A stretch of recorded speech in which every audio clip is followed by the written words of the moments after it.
Hello, you delightful beings, you cheeky little devils. Purple Bat kicking us straight off with the cheeky little tier 2 there. Oh, my lordy. Hello, you cheeky little devil. Welcome on in. Purple Bat, I shall now inscribe your name on the mirror vein in the black ink of the tier 2. By having your name on the mirror vein, it means you get access to my personal Snapchat. None of them Snapchat, you cheeky devil. Not even at tier 2. You also get access to all the sexy little emotes, including the Pokemon emotes with my face on them. But the most important thing is you go roll over every morning, look into the mirror and go, God, I wish I was someone else. Just so I could look at me. Ooh, sexy. Ooh, yes, meow, you know? How's it going, you cheeky little devil? Kicking us straight off there, Purple Bat. Hello, I haven't even had a chance to say hello to everybody yet. And here you are, throwing out all of the joys and what have yous. How you doing? How's it going? Hello, Dapper Cogsworth. Confound you. Confound you coming in here and telling us all that we've lost the game. What? Confound you. Why would you do that to us? Why? Why would you do this?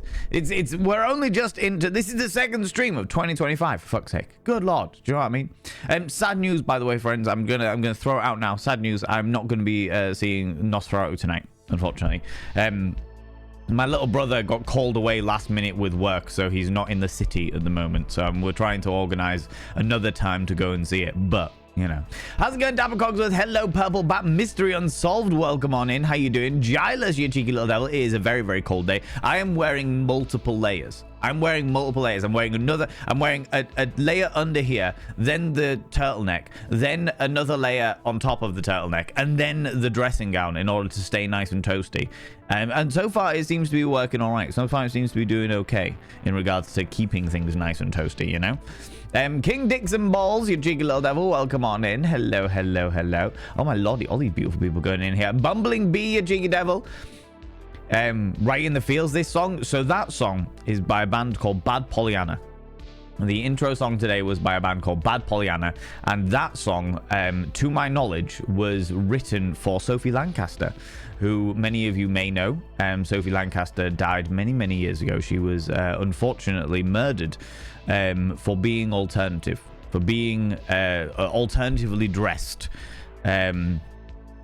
So yeah, it was a horrible situation, a really, really tragic scenario. But the band Bad Pollyanna, in collaboration with the Sophie Foundation, which is the foundation that grew from the unfortunate death of Sophie Lancaster, that basically petitions to make sure that, or petitions to ensure that, like, hate crime includes, like, subcultures as well as, like, race and skin and sexuality and what have you, you know? So yeah, so they wrote that in collaboration. So yeah, I was feeling that way this morning. I was feeling a bit nostalgic for Bad Pollyanna, and then I was like, do you know what? This is a really beautiful song. I'm feeling it. I'm feeling it today. I'm feeling it today, you know? This is my first stream back after New Year's, which already nearly didn't survive. Well, I'm glad you did survive. I'm glad you did survive. That's what the most important thing, you know? You know? This is where I come to order mushroom pizzas. Don't you dare, Semba! Fucking mushroom pizzas. Mushroom pizzas, mushroom salad, and what was the other one? Mushroom spaghetti. That was it, wasn't it? There. Yeah. Yeah. This is not the place. I'm not wearing my mushroom outfit. I don't eat a mushroom and grow a massive penis. Tea. This is my first proper tea of the day, all right? You have a mushroom outfit? I mean, I have a hat. Oh, we did the mushroom stream where I dressed as a mushroom. I dressed Ode de Mushroom. Do you know what I mean? Do you know? You denied us that on the Questionable Gaming Forum. I did deny it. I did deny it, indeed. I might have been wearing it behind the scenes. You never know. You never know, you know? Hope you all enjoyed it. Dear absolute best Bumblebee. Do you know what? It was all right. It was a quiet one for me. It was always quieter than usual, should I say. It was quieter than usual, but I still very much enjoyed it. I had the best time, and it very much filled me heart, is what it did. It was a heart-filled experience, a heart-filled festive period, you know? Creep Beats, hello! And you say, no Nosferatu, no Nosferatu yet, Creepeats. No Nosferatu yet, you cheeky little devil. Can I get a shout out for Creepeats, please? Can I get a shout out for Nosferatu? Can I get a shout out for Creepeats, please? Because Creepeats is a glorious bean. I saw that you'd been to see it, and I very quickly scrolled past your short. I can't remember whether it was TikTok or Instagram or YouTube Shorts that I saw that you're short on it. But I very quickly went straight out for it. I was like, I'm not engaging. I don't want to know. The last thing I want is spoilers. So yeah, I haven't seen it yet. I wanted to go see it on the day it came out, on the 1st of January. But I was with my darling partner, McStevels, and it's not that she don't want to go see it, she don't want to go see it in the cinema. She don't like the cinema, generally speaking. So but I do want to go see it in the cinema. I specifically want to go and see it in the cinema. So instead, I'm going to go with my little brother. We were meant to be going tonight. We were meant to be going to see it tonight, straight after stream. But he got called away with work. He does a really real job, and he got called away with work, so he is not able to come this evening. So I think we're probably going to try and rearrange it for tomorrow, if possible. So I should be going to see it tomorrow. Obviously, I'm going to do a reaction video and my review video and all of that jazz. So, you know. Yeah, no, it'll be there. It's all good. Nastasia, hello, you cheeky devil. I do wish to meet myself objectively. I want to meet myself sexually. That is just the way it be. That's just the way it be, you know? No Nosferatu. Well, that's Batty. Oh my god. Good lord, Dapper Cogsworth. Does Nosferatu turn into a bat? I don't think Nosferatu does. I think Nosferatu is just a creepy individual. He doesn't actually gain any animal traits, does he not? Not that I'm aware of. And if there's spoilers in there in the new movie, they do not tell me. Do not tell me. The less I know, the happier I'll be. Do you know what I mean? Neighborin, hello, you cheeky devil. Hive mind, I need help. I purchased frozen Olia Bao for lunch. Olia Bao. Now I'm gonna go find out what that is. Because they looked interesting, but I just learned that I am supposed to put them in the steamer for 5 minutes, and I don't have a steamer. Do you know how to a trick to make them differently? I mean, I can tell you how to steam them. If somebody already hasn't thingy, I can give you a makeshift steamer if you want a makeshift steamer. How's it going, Poppy darling? Hello, you cheeky devil. Welcome on in. You got to steam them for 5 minutes. Yeah. Tell me. Okay, so pan of boiling water. All right. So you get a pan. You put water in it and bring it to the boil. Okay.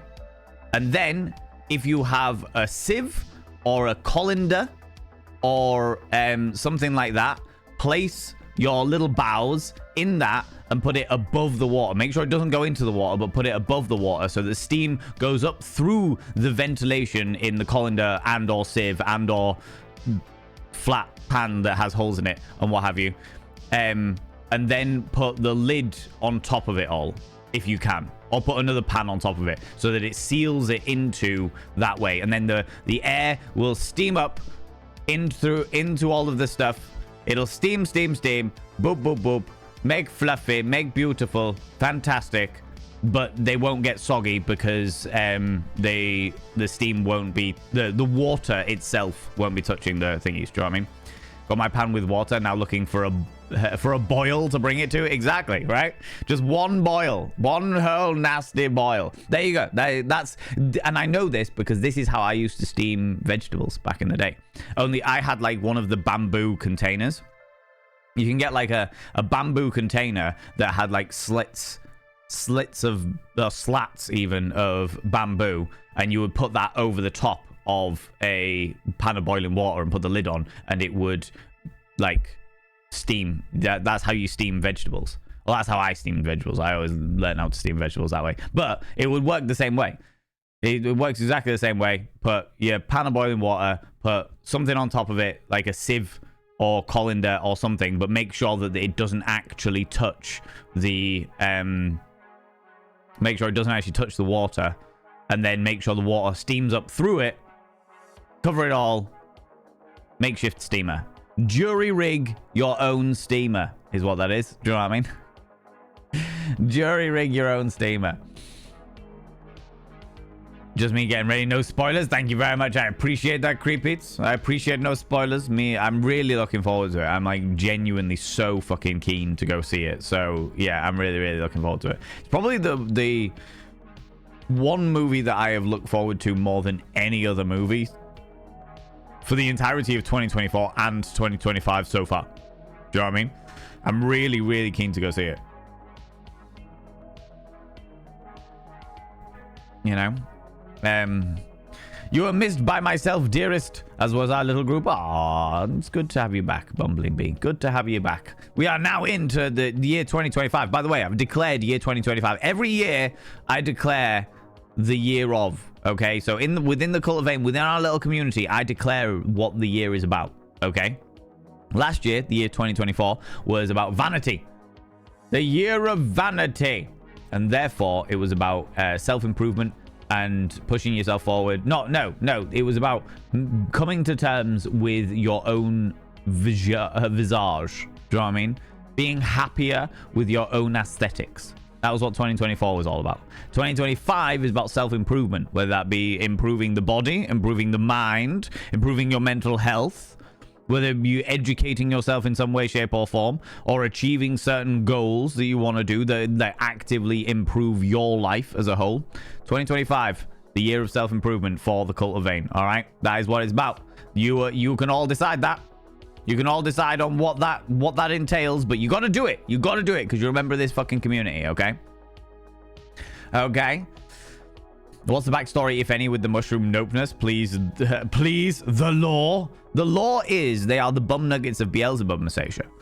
The law is that they masquerade themselves as phallic-like objects in order to tempt people into putting them into their mouths, despite the fact that they are vile and disgusting. The fact that they spread themselves through mediums of spore, like talcum powdered jism everywhere.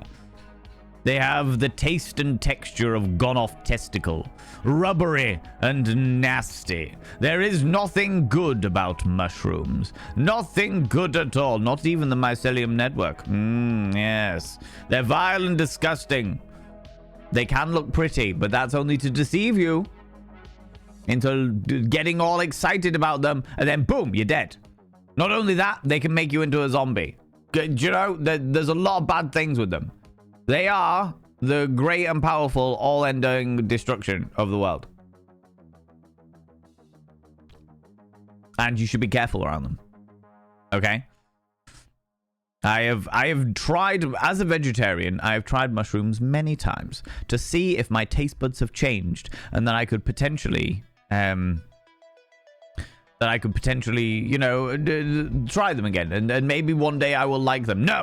No, I am now at a tender age of 37 years old, and I have no interest in trying them ever again. I feel that if my taste buds haven't changed by this point, they're never going to change. Or maybe it's nothing to do with my taste buds. Maybe it's entirely to do with the fact that they are evil and vile. Good Lord, it's like tongue punching the devil's asshole in the worst possible way.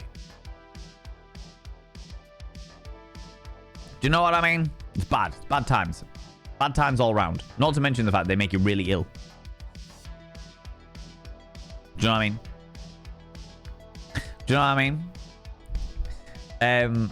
How's it going, Poppy darling? How you doing? Hope you had a good festive period, you cheeky devil. Got a pan with water now, looking for the boil. Exactly, right? Gotta bring it to the boil. Bring it. Hello, I've got a pan of water for you. Excuse me, are you at the boil? I have a pan of water for you. There you go. Enjoy. Have fun. You know? Learn something new every day. I am glad to hear it. So you should learn something new every day. The day is there for learning. I am all about learning something new every day. I am also about being a little bit warmer because I'm fucking freezing. Today, by the way, friends, we are jumping back into Discworld, and I'm going to tell you mods while you're here, you beautiful beings. Moderators, please be very chill about the backseat gaming, at least initially, because I can't remember a fucking thing as to where we were. So I will be heavily relying on the community to help me out, but thank you, mods, in advance for your patience with it. I'll let you know if that changes, but I don't think it will. I don't think it will. I'm enjoying it, you know. But my paddle. Don't worry, I'm sure there will be many volunteers for that, Sembar. Many volunteers. It might not be, you might have to invent a punishment or invent a crime for the punishment, but I'm sure they'll be there. I'm sure they'll be there. Do you know what I mean? I'm sure one of the community will accidentally knock a coaster off a table or something like that, and that's it. Paddle straight away. All right? Exactly. Dabba Cogsworth right there. You see? Yes, eh? Oh, my lordy. Dr. K coming in here with a little toot. A little bum burp. A little body burp. A little bum toot.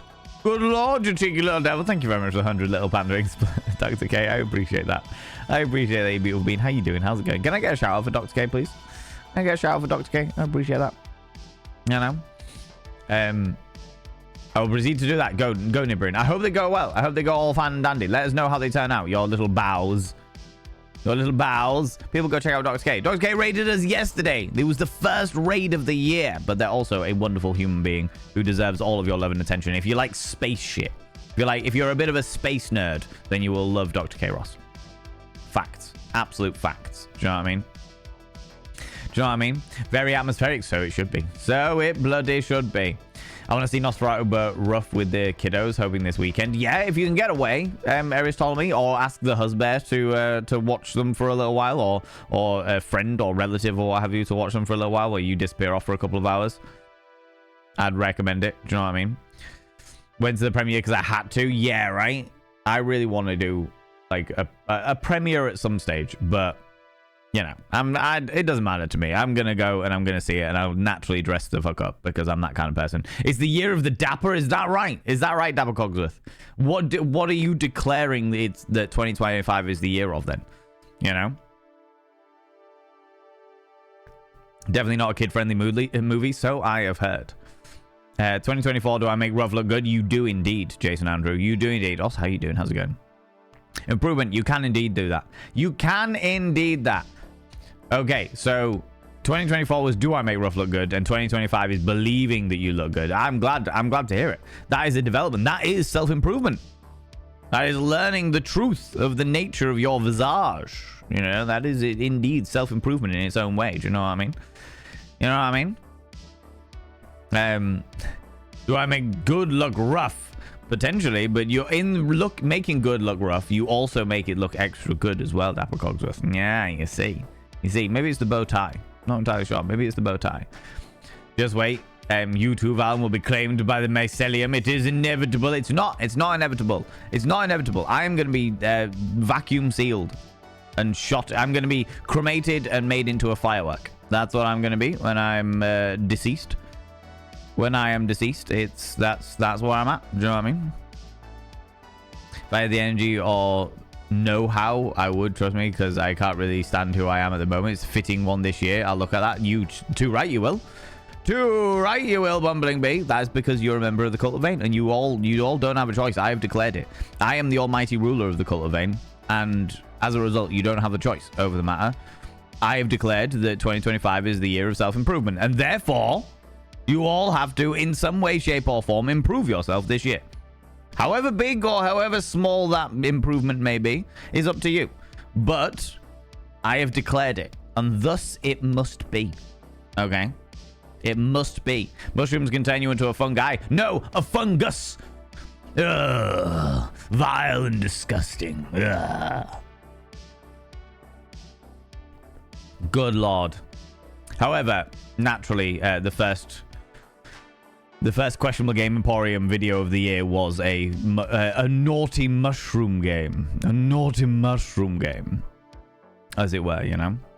Won't say no to the paddle. See, I knew there was volunteers here. Knew them. They were all around here.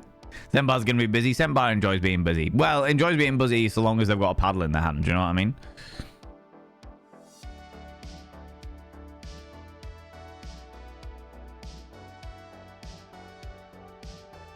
Interesting. Bear with me 2 seconds, friends.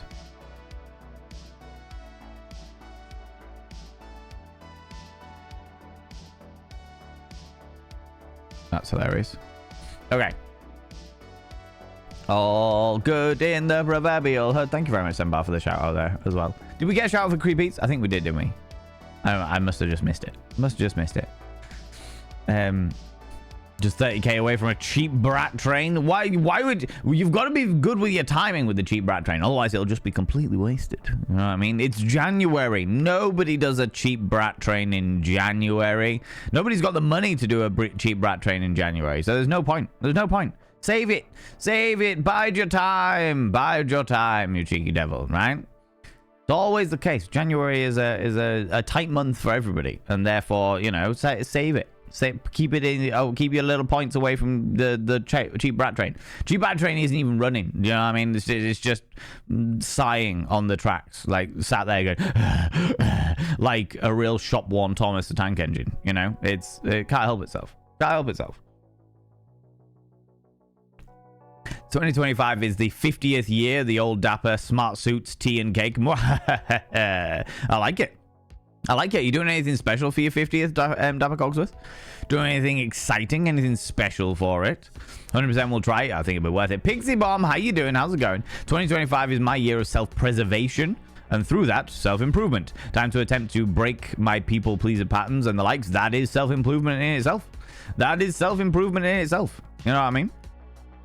By breaking your people-pleaser patterns, you are improving yourself to look out for yourself more. It's not even self-preservation. That is an active. That is beyond self-preservation. That is straight through into self-improvement. You know what I mean? You have cracked the mold there, which is good. Good to see.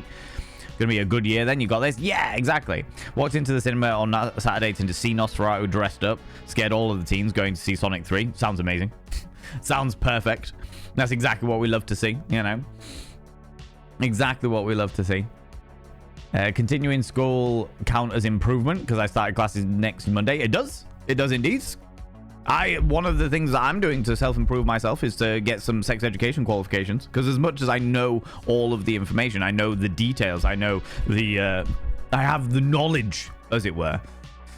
The fact of the matter is that I do not have a piece of paper telling everybody in the world that I have the knowledge, and therefore that is my way of self-improving this year. Is I want some certification to prove I know what I'm talking about. So because there's always somebody who turns around and goes, yeah, but do you have any qualifications to prove that you are a good educator, to prove that you are like worth, like what you're saying is worth educating other people on, you know? And I don't, because they are, other than like a several £1,000 degree course that's over in America somewhere, or I think there's one over in Sweden, maybe. But yeah, other than ridiculously expensive degree courses, it's not like something I have. Do you know what I mean? I need to get a couple. There's a couple of like online courses that I'm gonna do. That's where I'm at with it, you know. But yes, completely and utterly, educating oneself in some way, shape, or form is 100% self-improvement. 100% self-improvement, you know. Oh, I missed this. All of the paddlings, right? All of the paddlings.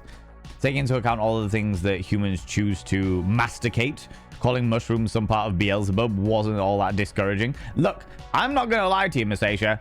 Out of the two, I would rather tongue punch Beelzebub's butthole, suck a fart out of yon arse, than put a mushroom in my face place. All right? If it's a choice between the chocolate starfish and the fungus, I will always choose the chocolate starfish. I can't help it. It's just because they're that vile. All right?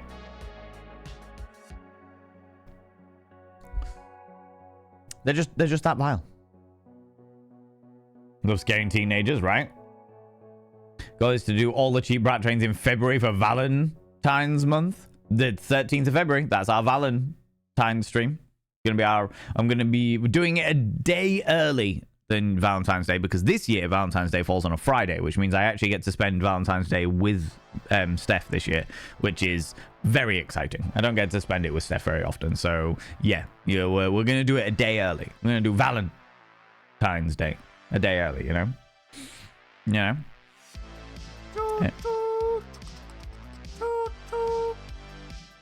Why did I just imagine like that voice going hoo hoo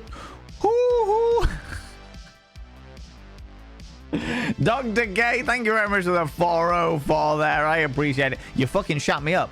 I have to say, you shut me up. I genuinely thought somebody had started a hype train. And I was like, how the fuck have you managed to do that? How have you managed? No, you can't have managed to do that because there's only been one. What? Were there stealth subscriptions? Was there stealth bitties in there somewhere? What the fuck? What the actual fuck? You know, I wasn't prepared. I was not ready. Oh, I didn't sleep well last night, friends. So there's definitely a good chance of me yawning throughout the entirety of today's stream. Is it first time in a week and a half? Nearly 2 weeks. First time in nearly 2 weeks that I haven't woken up or gone to bed and woken up with Steph. So it's weird. As many of you who have been in like long-term relationships before, when you get used to sleeping with your person, you know what I mean? And I don't mean like that, you cheeky devils. You get used to like going to sleep next to them, you know? And we are like I not even Steph, me as a human being, my love language is a physical love language, all right, which means that I am like a fucking limpet. We get into bed and I am spooning the fuck out of her, just a spoon, limpet. I will every bit of skin contact that can possibly be skin contacted, that is it. I am limpeting. That's just the way, and I've got used to falling asleep like that now. So now I'm like, it took me fucking ages to get to sleep last night. It took me so long to get to sleep last night. I was quite tired, so I went to bed relatively early, about 11:30.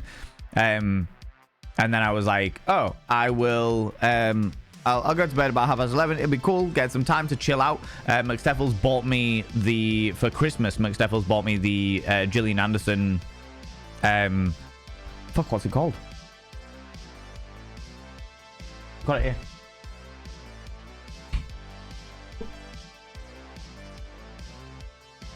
It's Gillian Anderson's Want, which is cheeky, which is a book. I don't know whether many of you have seen this book. I don't know whether any of you know about it. This is fucking genius. All right, so Gillian Anderson, otherwise known as Scully from The X-Files. Mulder and Scully, or the mother from Sex Education, if you know them. But Gillian Anderson, massive inspiration of me. I fucking love Gillian Anderson. Everything about her, she's just a wonderful, wonderful human being, and a great inspiration as a person. But she collected this book, and when I say collected, it literally says submitted by anonymous, collected by Gillian Anderson. So this is a collection of fantasies from women, cisgender women, non-binary people, and transgender women, that were submitted anonymously, and she collected them all. They said they had over 9,000 submissions, and she has collected them all and collated them all and put them into this book. And I have been reading through it. Give me 2 seconds, Jason Andrew. I'll get an affiliate link for you, and then people can get it. But I've been reading through them, and I fucking love it. Do you know what I will say about it, though? It is very real. It is very real. And when I say very real, I mean, it was surprising to me because it's part fantasy, part anonymous therapy is probably the best way I can put it. Can I get a link? This is an affiliate link, so if anybody uses this link, then I get a little bit of a kickback from it, which is very nice. I appreciate that. But that link that I've just thrown out there is the affiliate link to the thingy. And if you're watching the VOD, I'll stick it in the description down below. But yeah, so it's really, really cool. It's very real. She does do an intro at the beginning where she explains like why she decided to do this, why she decided to collect all of these fantasies from women, why she decided to collect them, the reason why she collected them the way that she did. And she also says that in amongst all of these anonymous submissions is one of her own. So she has put her, as well as collecting them from other women, cis women, trans women, non-binary individuals from around the world, she's also put her own in there somewhere. And there's no indication as to what it was. But thank you very much, Poppy Darling. Yeah, there's no indication as to what it is. And I'm not sponsored by this by any stretch of imagination. This was literally just because I am so enthusiastic about this book. Because I mean, I'm only a little way into it because I'm terrible at reading, but I'm fucking loving it already. And I have to say, considering I'm a terrible person to buy for, I am really bad for people to buy gifts for, because I just, like, if I need something, then I just buy it. And then when people ask me what I want, I can't remember. Do you know what I mean? It's one of those things. So for having absolutely no hints or tips or clues as to what to buy, Steph bought me this, and I think it's honestly one of the greatest presents she could have bought me. But yeah, 100% loved it, love it. But yeah, that's what I was doing last night. I was sat in bed having a read. I will say, like I said, friends, that some of the submissions are slightly therapeutic as well. Like some of you don't ever know who they are. What you do find out on them is so each fantasy, does it have it here? It says here somewhere, hold on. Okay, so after each fantasy, there is some details about the person. You know, no names or anything like that. It gives you an ethnic group and nationality, a religion, an annual income, a sexual orientation, a relationship status, and whether they have children or not. And some people didn't answer all of those because they didn't feel comfortable to, and that is perfectly fine. And just put NA if that was the case. They didn't answer every question. There was no obligation to do so. But this was, wow, this is so far absolutely excellent. I will also say though, Gillian Anderson in the introduction of the book does specifically say that she did get some fantasies within the submissions, because like I said, there was like 9,000 submissions or something like that. She does say that she did get some fantasies within the submissions that revolved around the fantasy of being sexually assaulted, which is CNC, consensual non-consensual. That is an entire kink and a fetish in and of itself, and that needs to be respected and what have you. She said that she wasn't going to include those in here to avoid triggering people. However, she decided to include some of them, a small amount of them, because it would be unfair to exclude those things when they are still valid fantasies from consenting people. I do believe, I haven't got to any yet, but I do believe that when you get to them, there are like trigger warnings for them. So I'm not sure, but that's the way that it's been explained, the way that I understand it when I was reading the introduction and what have you. Okay, so yeah. Beautiful. Yeah. How's it going, Relu? Hello, you cheeky devil. J2, hello. And Lara, oh my lordy, hello. All these beautiful people coming in here. I keep an Amazon wish list with about 400 plus books on it, so people can always find something I'll enjoy for gifts. That's hilarious. I like that. I don't have the room for a library, so I also don't read enough. So yeah, it's good. This was a book I was legit going to recommend you. I'm so glad you got it as a gift. Mugs Devils, she knows me. She knows me so unbelievably well. I got her a set of headphones, a delightful set of headphones that were in her color scheme, and I did so much research on these headphones. I've done more research on her headphones than any bit of gear that I physically own. Do you know what I mean? But she really likes her music and stuff, so I was like, do you know what? I'm gonna get her some really nice headphones, that are good and comfortable and keep her ears warm in the cold and all that jazz, you know. You know, my goals for 2025 is pass my first year. A great goal to have. Be more present in my lectures. Try to procrastinate less on my assessment. And move into my new house in September. Just do what I want. Sounds grand, Bobby darling. Just when it comes to procrastination, don't punish yourself too much, because sometimes the procrastination is needed to reset our brains. Sometimes we need to procrastinate a little bit in order to reset our brains. So long as we have clear objectives of this is the way, either I can procrastinate now, but then I need to get on with it, and I need to do it before this time. Or I will do this now so that I can procrastinate later. Reward yourself with the procrastinations. Do you know what I mean? Yes. Yes, wonderful. Under-caffeinated and hungry? Get some more caffeine and fill your food belly. Your food belly as opposed to your dessert belly. The dessert belly is something very different, Althena Luna. I've been reliably informed that I'm not a dessert person, but I've been reliably informed by people who enjoy dessert, mainly Steph, that there is a difference between a belly for dinner and a belly for dessert. Okay, so fill the belly for the actual nutrition food stuff, you know? You know what I mean? Roll on, new life, new home, and no hospital. Sounds amazing, Bumbling Bee. Sounds absolutely fucking fantastic. How's it going, Wanderer Cripple? How you doing, you beautiful being? Welcome on in. Welcome on in. Althena, Elitzani, you cheeky devil. How you doing? Welcome on in. And Althena Luna as well. Hello. You two, I get your names confused every single time because you're both exactly the same shade of purple. You're both the same shade of purple, and your names have a similar looking visual. They don't obviously are not spelt the same, obviously, but when you're glancing across things, you have a very similar visual across the two of them, you know. I know that you do it to confuse me. I know you two. I know you do it to confuse me, you cheeky little devils, you know. Actually, try to see if I can go to the Vampire Ball on February the 15th. And Rice themed this year, so I'm very excited. Ooh, that does sound exciting. That does sound exciting.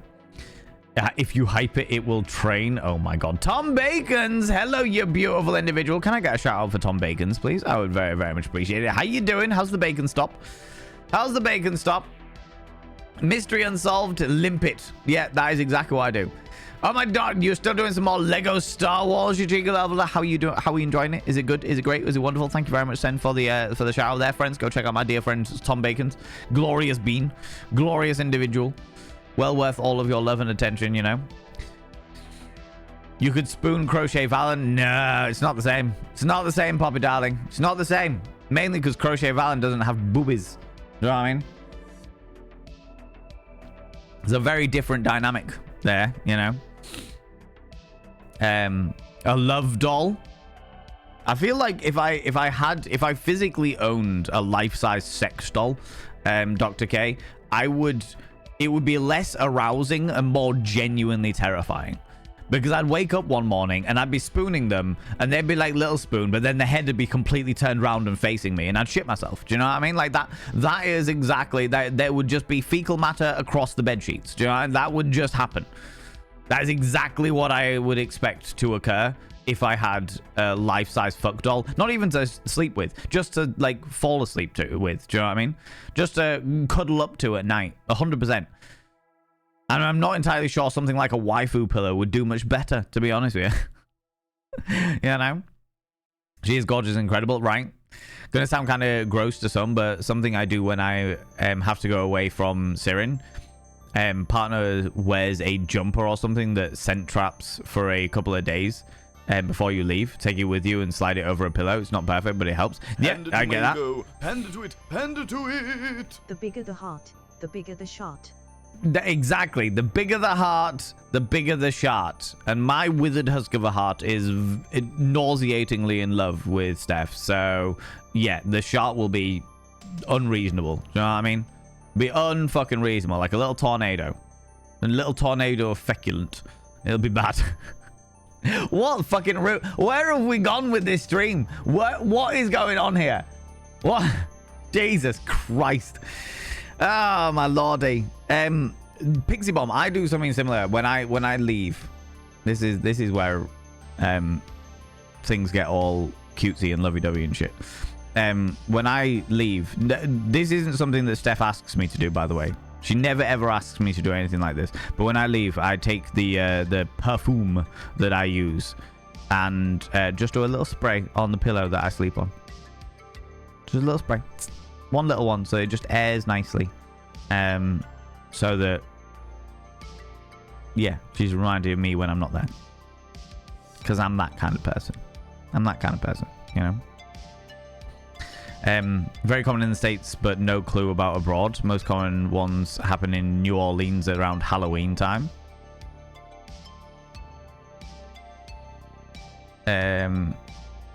Oh, the vampire ball. There was one in the UK a long time ago, but I don't know whether it still runs or not. Don't know if it's still a thing. Do you know, I can literally Google it right now.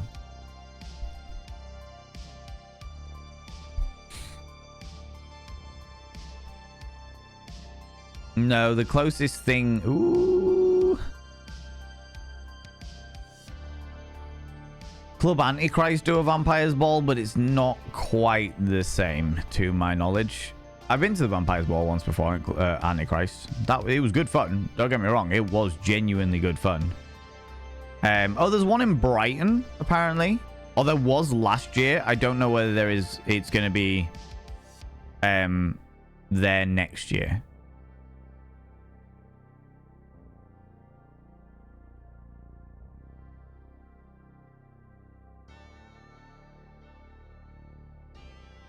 But that is the Vampire's Ball in Brighton seems to be a November occurrence.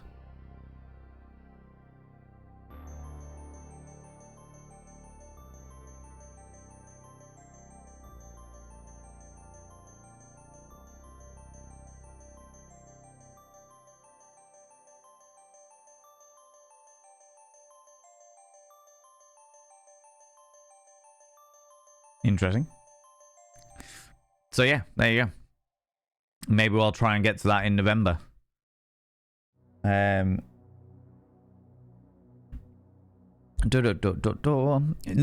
you go lurk away, you beautiful being. I appreciate you lurking, you glorious individual. Thanks very much for stopping by.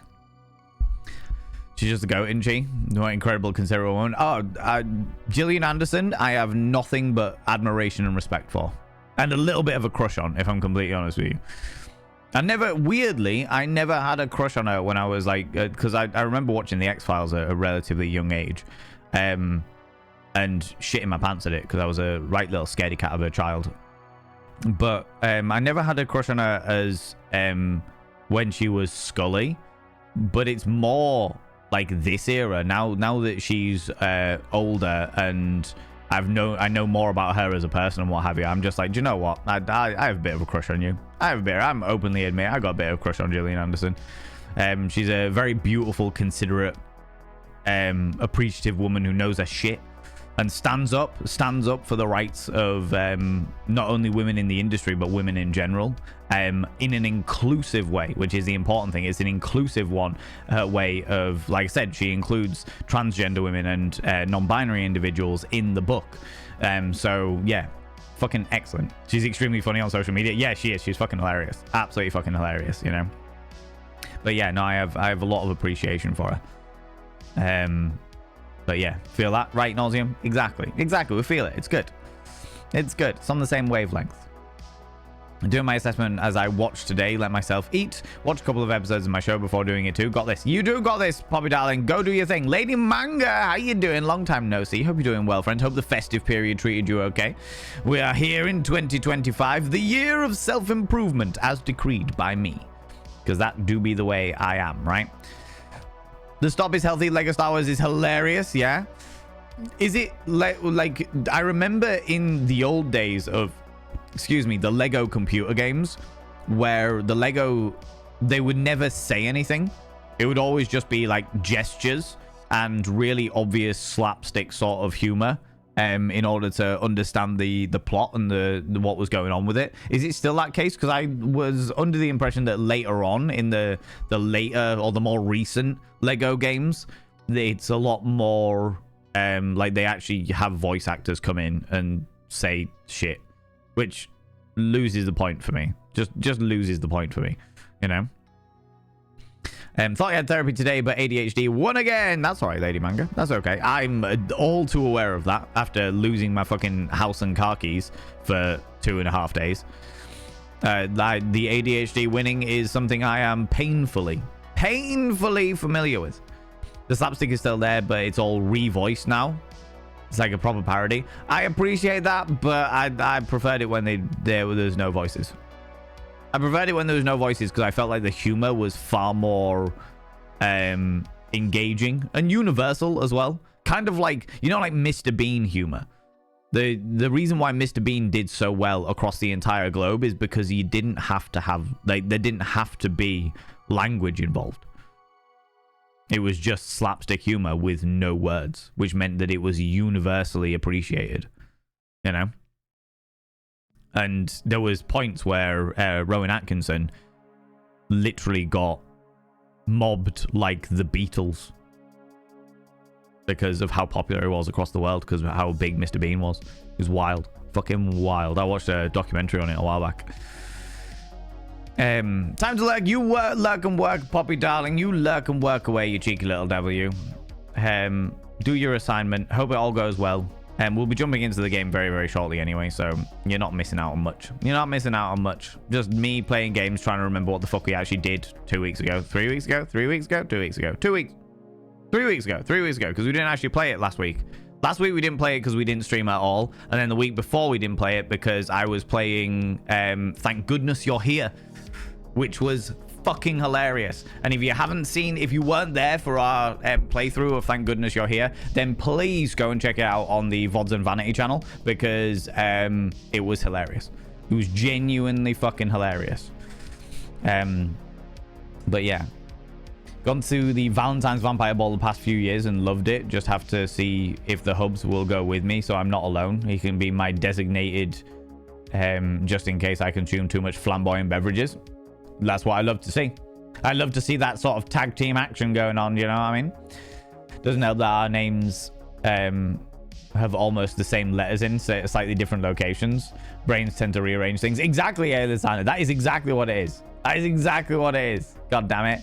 It takes me a moment to, like, literally, like, it's like, oh, Elisana. No, Althena, no, shit. Oh, yeah.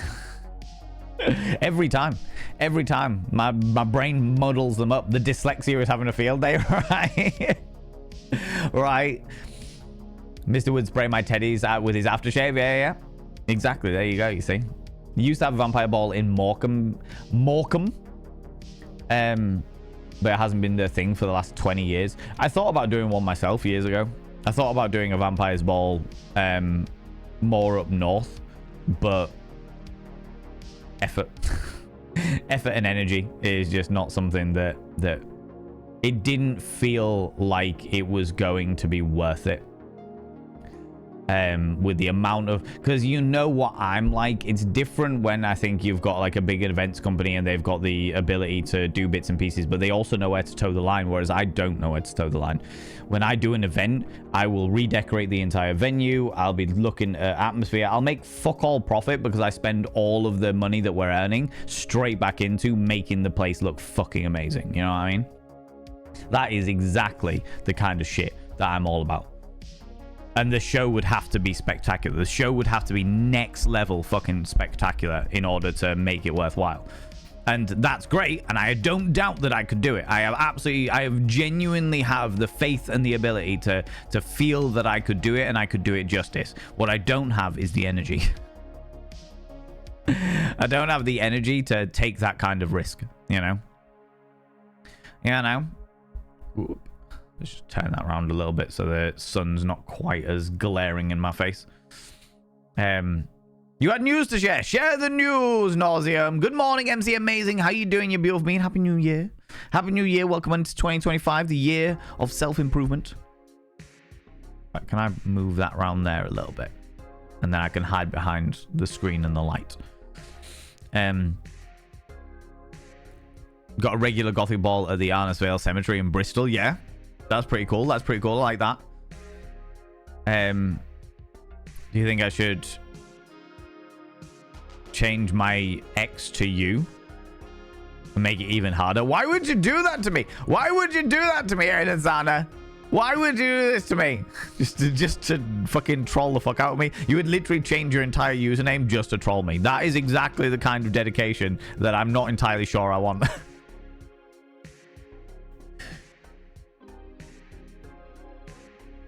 You know, she's gorgeous in and out 100%.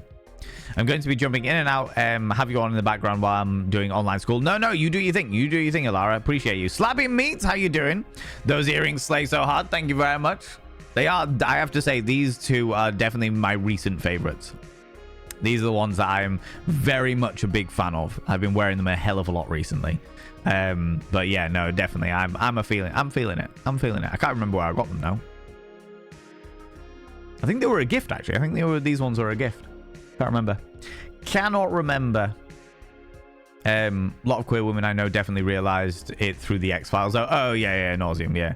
The Gillian Anderson in the X-Files was a fucking icon for strong women in the 90s. Because she didn't take any shit. She just didn't take any shit. She was just like, actually, you're wrong. She pushed back against in a male-dominated industry, both literally in the movie industry and within the story itself. She always backed up everything that she said with logic and reason. She proved that she was an intelligent woman and an intelligent character. And though there were definitely points where it was just like, oh, come on, this is ridiculous. That was more bad writing than anything else. The character of Dana Scully was a very powerful female character in a world, in a generation that didn't have many good interpretations of powerful female characters. You know? So I can understand why a lot of people admired her and fell for her within the when she was portraying Dana Scully, you know. Been reading that apparently Lego is really pushing towards renewable, non-petrol based plastics. Good. That's what we love to. I mean, to be fair, Nauseum, given the way that the world is at the moment, I feel like that is just an intelligent thing. Is regardless of like protecting the planet, take away all of the eco-friendly stuff, take away all the protecting the planet in bits and pieces like that. I feel like a company that is turning around and being like, hey, guess what? Our entire business model is based upon a finite resource. We need to change things up. That's just intelligent.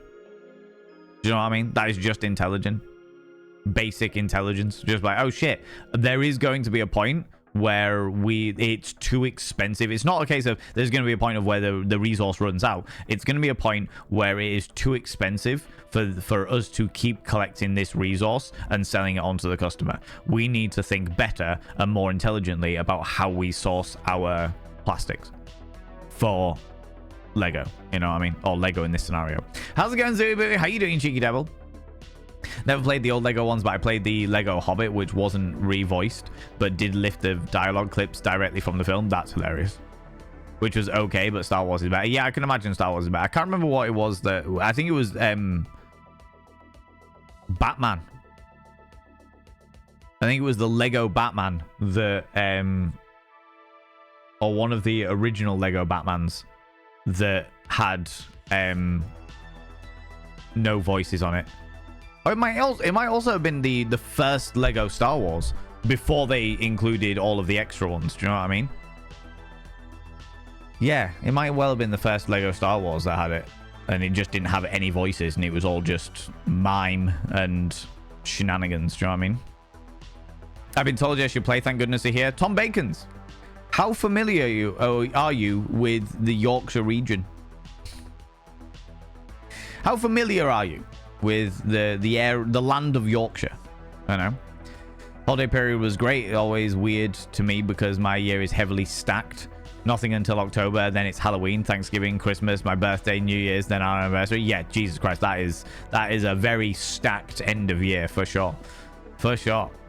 How about Modern Vampires Ball set up like the intro to the film Blade before the murdinating starts? Murdinating the devil. That's just a club. That's just a club. I have done nightclub nights like that. I remember doing a nightclub night like that many moons ago. We had like a giant foam party. We did a vampires versus zombies party. We did a whole load of shit. We have done a lot of those things. So it is entirely possible, but it's not really a ball, is it? Not a vampires ball. That's a nightclub with red food coloring. You know? The Spriters Resource. Is it the Spritters Resource? No, the Spriters Resource. Welcome on in. I thought Yorkshire was a myth from the fabled tales. Aye. Gone are the days when I heard of this fabled land, Yorkshire.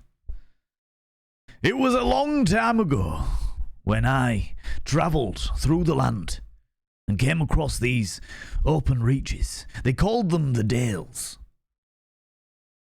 I wasn't sure where I was, but there was thick brush, thicket, and bog everywhere. An old crone came to me.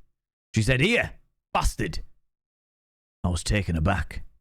I wasn't ready for that level of vitriol, and yet part of her came across in a friendly kind of dynamic, as if bastard was not the insult that I expected it to be, but instead some kind of term of endearment. She said, "Here, bastard. Got a brew?" I said, "Aye, love. Aye, I'll have a brew." And thus she magically graced me with that wonderful brown nectar that we call Yorkshire tea. If that weren't all, she said, "Do you fancy some pudding?" I said, "Aye, love. I do fancy some pudding." And she produced from her smock, she produced that which I had not seen before. Some kind of strange batter that had been made into a little poof. Kind of like an upside down limpet made out of batter. I was expecting sweetness, but no, I was graced with nothing but savoury. A delightful taste that would go with all meals and puddings. In fact, if anything, I would say the Yorkshire pudding deserved to be on every plate in the entirety of the United Kingdom. The fabled reaches of Yorkshire. How's it going, Spirit as Resource, or Sprite as Resource, excuse me. Welcome on in. How you doing? You sent me off there. You sent me off. Sent me off on the full Yorkshire, all right? Sharp pudding. Bastard. Yeah, if you are familiar, I will say, thank goodness you're here. I said this when we played it, all right?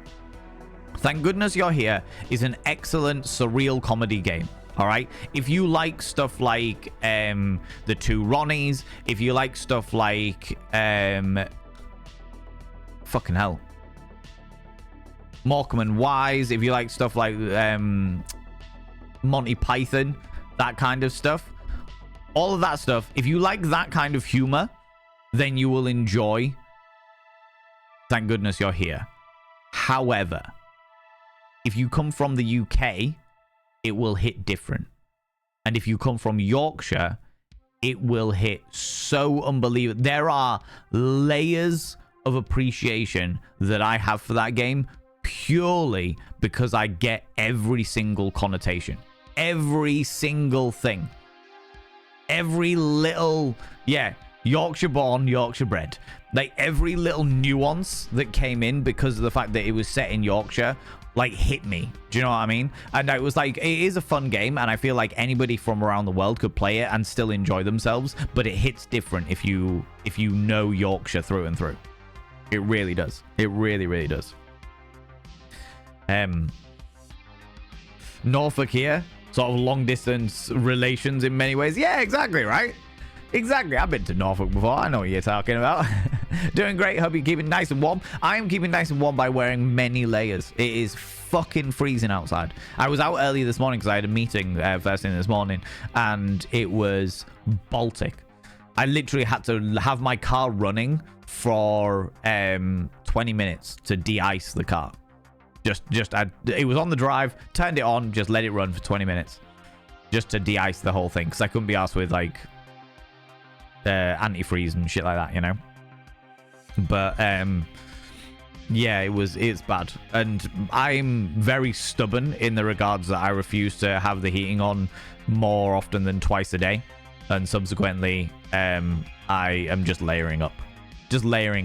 I've got a t-shirt on, a turtleneck, a jumper over the turtleneck, and then the dressing gown on, and yet still look swish and gothic and beautiful. And I'm also wearing a hat mainly because my hair is cold. My hair is cold. Jesus Christ, Valen, my hair is cold. My head is cold today. How's it going, Brentley? How you doing, you beautiful being? Welcome on in.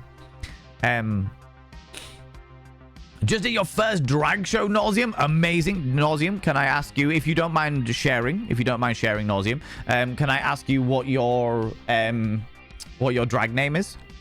Can I ask you what your drag name is? I fucking love drag names. But I want to, I hope it all went well. I hope it went amazingly well and it filled you with confidence and courage and made you feel warm in your little soul. Do you know what I mean? It's, lol. You don't have to share. You don't have to share if you don't want to. By any stretch of the imagination.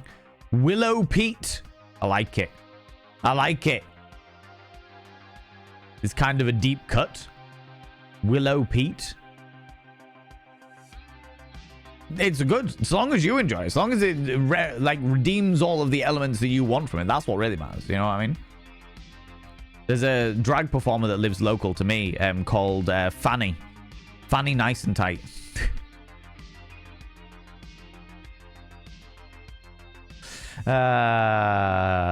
Jesus. Anyway. Duchess Demona, how you doing, you beautiful being? Welcome on in. How's it going? How's it going?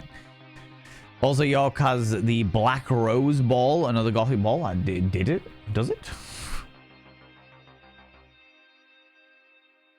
The Black Rose Ball. Ooh. I'm very unfamiliar with all of these things. And yet, all of the pictures are people that I know. What the fuck?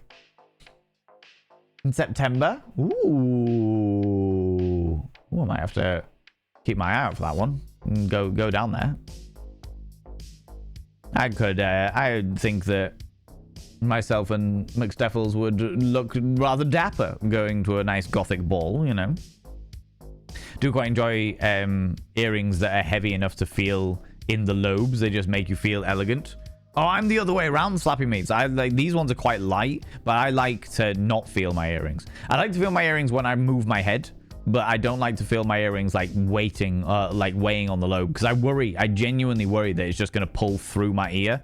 Because you see a lot of, especially the older generation of people, where they've had earrings and dangly earrings for so long that it's just slowly but surely pulled the hole right the way through their ear, and they have to like get it all sewn up and stuff. It's not cool. It's not cool. It's nasty. It's nasty. You know.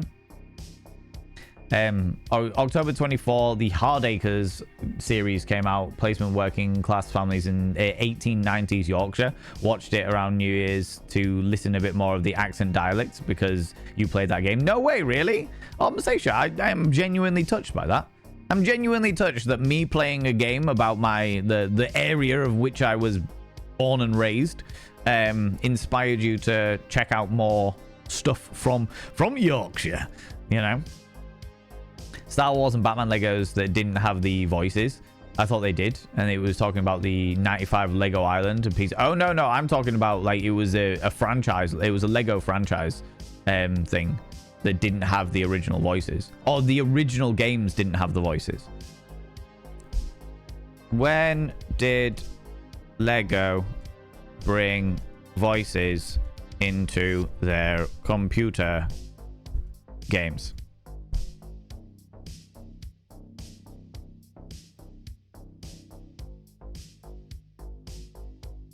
They changed it in 2012, apparently.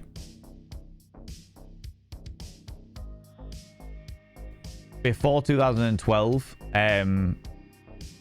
they didn't have voices for Lego. I think, when was the Lego movie?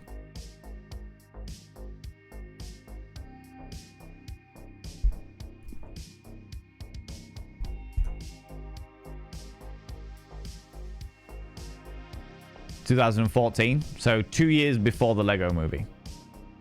I thought maybe the Lego movie might have influenced it, but apparently not. Apparently not. Everything north of Manchester is a myth? No, because that means that my delightful partner is a myth, and that's not okay. I was wanting to make Yorkshire puddings. Seems simple to make. Yorkshire puddings are a piece of piss to make.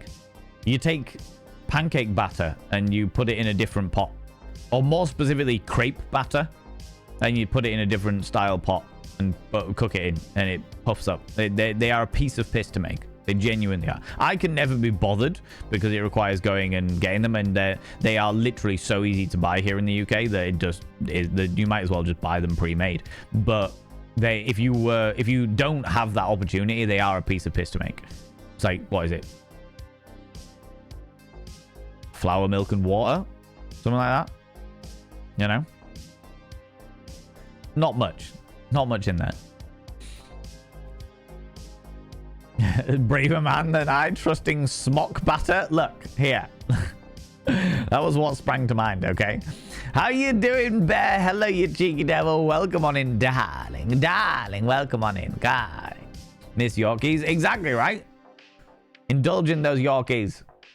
Indulge in them very specifically because it says they're not for girls, and therefore every girl and female identifying individual or non-binary individual should indulge in them. Everybody but men should indulge in them because fuck misogyny, right? 10 bob. Exactly. 10 bob. How much is that? 10 bob. How much is this? 10 bob. Oh, that'll just be 10 bob. Had to step away for a few minutes for an unexpected visitor and a broken coffee machine. Good lord! Not an unexpected visitor with a broken coffee machine. With a broken coffee machine and a broken coffee machine. Were the two related? Was it an unexpected visitor that broke the coffee machine? Was the broken coffee machine the cause of the unexpected visitor? I have many questions here, Rilu. Many questions. I was cycling back from work this morning at 4:30 a.m. It was fluttering with snow. Oh, I love that. I love that. It's a very beautiful thing, the snow. Or it certainly can be, you know. I'm all right with snow as long as I'm inside. Nice and warm inside. We had a blizzard on Sunday. 41... it's now minus 18C. Jesus Christ. 0.41. 41 centimeters of snow. That is wild. That is wild, Brentley. Fucking hell. I hope you and all the people you love and care about are safe, friend. Because I know that snow seems like a really innocent, it's just snow. But it can be quite horrifically deadly. So just as long as you're all safe, that's what really matters, you know what I mean? Put on Willy Pete, the slang term for white phosphorus. Oh. Legally can't turn the heat below 65 here. Otherwise the water pipes will explode. Oh, God. That is, yeah. 65 as in 65, Fahrenheit. Minus 20 degrees here. Jesus Christ, that is bad. That is bad. Skull Maggot, how you doing? You need a hug? Have one. Indulge in the hugs. All of the consensual hugs, Maggot. All of the consensual hugs. We will definitely give you them. You beautiful being. Whatever the scenario, you don't have to talk about it here, but do you know what I mean? Do have some news came to share with you, Vane. I came out last year as bisexual. Huzzah! Congratulations!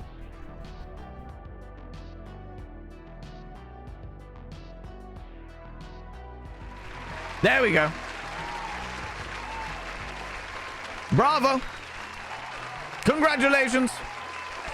Congratulations on your discovery of your sexuality. I mean that genuinely congratulations. It is great to find out something more about yourself and great to be able to embrace it.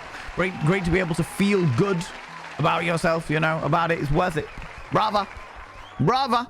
I hope that this next part of your journey in discovering your sexuality, discovering more about yourself and what have you, is rewarding and encouraging as well, you know? Rewarding and encouraging. Oh, you followed me. Ooh, you little stalker. Thank you very much for the follow, you beautiful being. Welcome on in. Aunt Bessie's the real G. 110%. 110%. I do like a good Aunt Bessie's, I have to say. You know? Feel the swish. Not enough to stretch. Yeah, not enough to stretch. I love a good swish. Got a college buddy who's a plastic surgeon. He fixes a lot of earlobes from people who wore plugs. Yeah. I can imagine that, Brentley. Because the thing with the plugs and stuff is that people would get a piercing and then stretch the piercing. And especially if the original piercing was done with a gun as opposed to a needle, it damages the earlobe. Like, I got mine done with a gun when I was fucking 15, 16, and I wasn't going to stretch mine anyway, but I didn't want to stretch them. Like, I wouldn't have stretched them because of the fact they were done with a gun, because it damages the ear in a way that is more likely to cause problems if you do choose to stretch them, especially if you choose to stretch them to a big degree. You know what I mean? Nothing against stretched earlobes, just be careful with them, you know? As per usual with all things. Staying warm, looking at the snow outside. Yes, that's the only way to enjoy snow. Looking forward to checking out the Pharrell Lego movie. I don't know that one. Landman on Paramount Plus is a killer show. What is Landman? What is that, Brentley? They made with, oh, just egg and milk? Flour, milk, or water and eggs. Oh, eggs, that was it. Flour, eggs, and milk. Flour, eggs, and water. What did I say? Milk, water, milk, and eggs. Water, milk, and flour. No, that water, milk, and flour just makes PVA glue. Never mind. Anyway, yeah, you get it. Chocolate bars that advertise just for the blokes. No, what they specifically say, or they don't anymore, Bear. They don't anymore, but there was a chocolate bar called Yorkies here in the UK. I don't know whether they sold them anywhere else in the world, but there was a chocolate bar here in the UK called Yorkies, and the advertising slogan throughout the 90s and the early 2000s was, Yorkie, it's not for girls.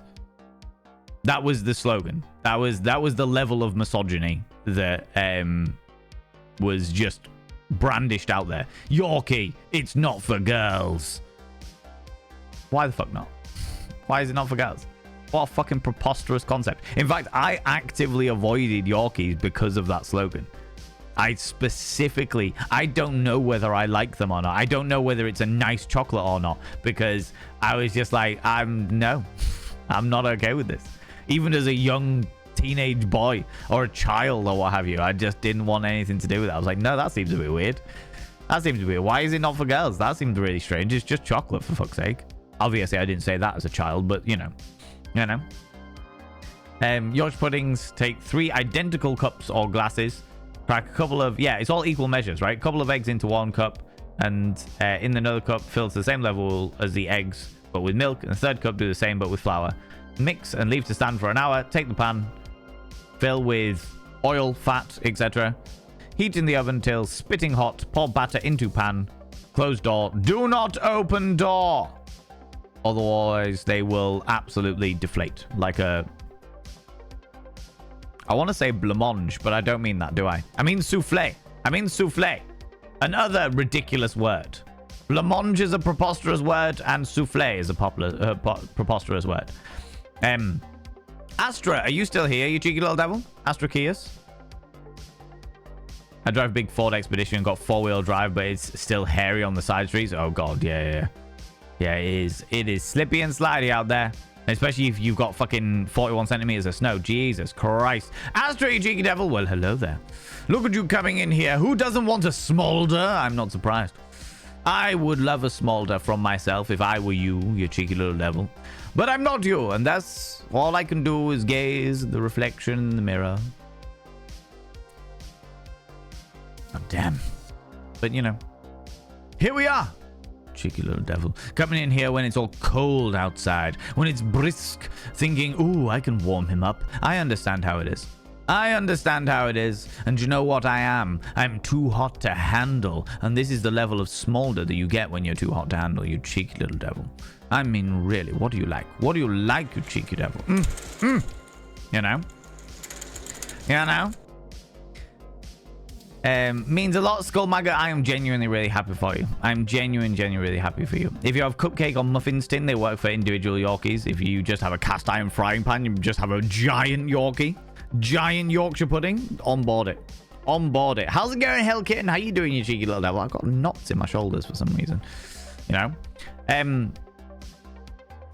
One of my exes had gauges. I'm glad she did her research and got them done with a needle at a real tattoo shop. Yeah, for sure. I have a muffin cupcake. I'll make them using that. Do it. Can't eat eggs. I'm lactose intolerant. It sucks. Oh no, Pixie Mom. That sucks balls. Is there not I don't know what you would use. I mean, they can use egg and milk replacements in cakes. So it would stand to reason that there must be a relatively decent replacement for Yorkshire puddings, no? -3 with 25 centimeters of snow. Jesus, I live really close to the coast and we get like salty winds. Cheeky. We get salty winds all the time, so the snow doesn't really settle here. It doesn't really fall here, but it doesn't really settle here. friend of mine wrote to the Kellogg's because of their advertisement of too tasty for geeks, and soon after they stopped using it. I give him the credit. So too right, Spriters. That's wild. That is absolutely fucking wild. Too tasty for geeks. Excuse me. Fuck you. Excuse me. What? Wait, what do you mean was? I specifically saw it. I specifically saw Yorkie because of that campaign. I'm non-binary now, so there's that. I don't know. When it was like not for girl, I don't think they still do it now because of the misogyny, because of the bare-based, in-your-face misogyny of it. Do you know what I mean? Yorkie is perfect for girls. Anyone else who wants to fend off misogynistic idiots? Yeah, 100%. 100%. Tunakas, how you doing? Started watching Wicked the film based on the musical stage show. Maybe I'm missing the point and getting it wrong, but I keep thinking the witch, when she's growing up, who is green, everyone is scared of her appearance and rather obviously keeping out of the way. It was giving me racist vibes. That's the whole point. That's the whole point of it. Tunakas. That is literally the whole point of Wicked. Is the fact that she was different and therefore everyone avoided her. Literally, you nail on the head. I've seen the musical. I haven't seen the movie yet, but I've seen the musical. And yeah, that's exactly what it is. Giving racist, regardless whether it be racist or whether it be regardless prejudice vibes of some way, shape, or form, depending on whether you decided that the green skin was a birth abnormality or some kind of race dynamic. The whole film is about racism or prejudice in some way, shape, or form. You know, the whole musical is exactly the same. A couple of eggs, yeah. Varney, oh, it's smoldering. You know it. You know it. Can't help myself, right? Probably Yorkshire pans do exist. They are fairly shallow, but I just use a cupcake tray. Yeah, you want your deep set Yorkshire pudding. All right, you want your deep set Yorkshire pudding. How are you meant to poke your sausage into the Yorkshire pudding if it's not deep set, right? Right? Ladies and gentlemen, all genders outside and between, Bear 15 minutes ago redeemed a vanity promo, which means I need to talk about something that I do. What am I going to talk about? I'm going to talk about the VODs and Vanity YouTube channel. If you miss one of our live streams, friends, if you miss one of our live streams, we have we've got a VODs channel. We've got a VODs channel over on YouTube where all of my VODs are catalogued. I am releasing the VODs here on this channel so that people that only use Twitch, because I know there's some people out there that don't use YouTube, so that if there's people that only use Twitch, then you can get them here as well. But I'm encouraging you to go over to the VODs channel because eventually I will be able to monetize the VODs channel, whereas I can't monetize the VODs here on YouTube, on Twitch. So let me do the link there. God damn it, Bear. So if you would like to check out the VODs of the streams that we do, or if you ever miss a stream, for example, or you want to catch up on a stream that you were part of and then had to disappear off, or you came late of, or what have you, then go and check out the VODs and Vanity YouTube channel, which is where all of my VODs from my live streams go. Not only that, but there are a few games that I have recorded offline. A few games that I've recorded offline that will be uploaded onto the VODs and Vanity channel, and that is the only place that they will be available. All right, they're not there yet. They're not there yet because I haven't had the chance to sit and edit them and like just cut out the breaks and stuff like that. But they will be on there. They will be on there. So games that I started playing on this channel that didn't end up being that popular, or what have you, like for example, Dredge. We played Dredge. Dredge was absolutely fantastic. We played the first DLC of Dredge. That was absolutely fantastic. When we came to revisit the second DLC of Dredge, that wasn't as popular. People weren't as enthusiastic about it, and that's perfectly fine. But I really enjoyed it, so I was like, do you know what? I'm going to play this offline. I'm going to record myself playing it offline, and then I will upload it to the VODs channel separately so that people that want to see it can still see it without it affecting my without it affecting my live stream stats and stuff like that, you know. So if you want to go check that stuff out, go check out the VODs and Vanity YouTube channel. Click that cheeky little subscribe button. Doesn't cost you a single thing to subscribe over on YouTube. Just click the cheeky little subscribe button. If I can hit 1,000 subscribers, I can get monetized, which means that advertisers will pay for me to keep going, basically. You know what I mean? Advertisers will pay for me to keep going, which is what the dream is. The eventual dream, you know? And then you're all talking about Yorkshire puddings. Fantastic. Glorious. Friends!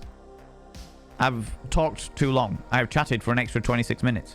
But now we are going to indulge ourselves in the joys of Discworld. Also, thank you very much to SI3D Printing, aka Bear, for getting me to talk about myself, because I'm terrible at it. I'm terrible at it. Right, let's hope this works, because it's been a little while since we've done this, and I again, reminder to everybody that this is the only time that I'm going to likely do it. Normally I'm a no backseater kind of person. Normally I'm like no backseating, no hints, no tips, no nothing. However, it's been a couple of weeks since we've done this, and this game is extremely confusing, so I will allow mild backseating. Should you wish to help me out, you know.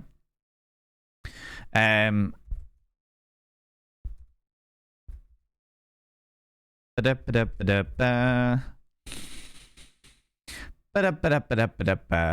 have a look here.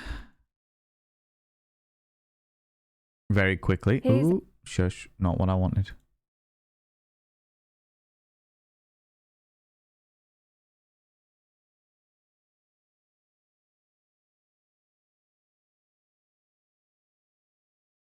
Let me have a good look for a good fact.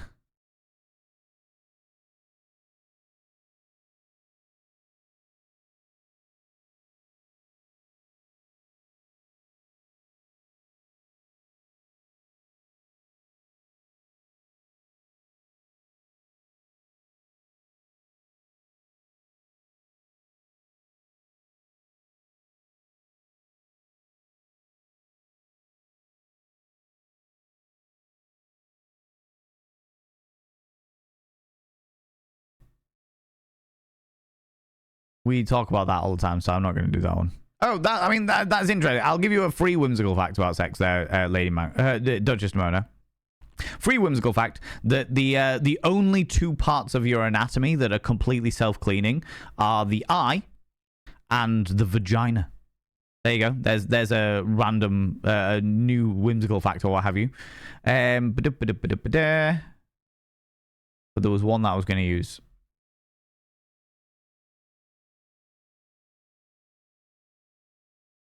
I think we've done that one, but that's an old one. That's an old one, so we can do it again. We haven't done this one in a long time. Whimsical fact about sex. You've already just had one, but I'll give you another one. Because I'll give you two little ones. Two little ones. First of all, the eye and the vagina are the only self-cleaning parts of the body that you don't need to specifically stick things in order to clean them. You don't need to stick soap up your hoo-ha. Do you know what I mean? The next whimsical fact is the record for the most orgasms by a cisgender female individual is 134 in 1 hour. Been a while since we've done that. That was one of the earliest whimsical facts that we did many, many years ago. But 134 orgasms is the world record for the most orgasms of a cisgender female has experienced. There you go. There you go. I'm not entirely sure how they did the experiment, but it was done. But it was done, you know? Lady Manga, come here, cheeky devil. What do you like claiming cheeky kisses, you cheeky individual? Oh, my lordy. Hell Kitten coming in with the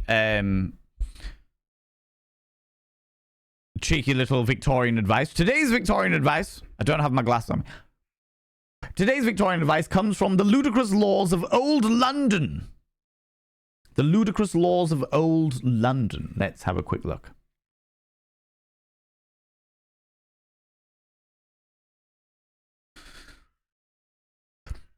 Garbling spices.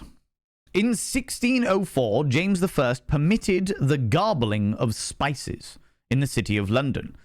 Indeed, the City of London Garbling of Spices and Admission of Brokers Act authorised the Lord Mayor and the Aldermen to appoint an official garbler whose duties were at the request of any person or persons, owner or owners of any spices, drugs, or other wares, or merchandise garbleable, and not otherwise to garble the same. The Act repealed the 1604 Act for the well garbling of spices. Oh, what? Okay. To garble, in this sense, meant to remove the impurities by sifting. The 1604 Act was repealed in 1707. However, Clause 14 of the City of London Elections Act of 1724, which is still in force, allows the city to appoint rather than elect the coroner, common crier, commissioner of... So a law that was brought in 1724, which is still in force today, allows the City of London as an entity, not the government, the City of London as in like the mayor, etc. They are still allowed to elect the coroner, the common crier, and the commissioner of sewers and garblers.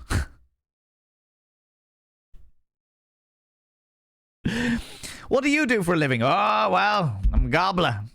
Garbler of the City of London, you know? You know? Now we're good. There we go. So you're saying gobbleable? I want to be a common crier, a town crier, hear ye, and all that. Yeah, exactly. That's what we need. That's what we need. Okay. No, I did the wrong thing. This is not what I wanted. I needed to load it. For fuck's sake. Shit. Okay, load the game. Questions. That's what we had. Right. Where the fuck were we? Where the fuck were we? We were here. We've got a million things in our... Oh, wait. We were going to try and ring the gong, weren't we?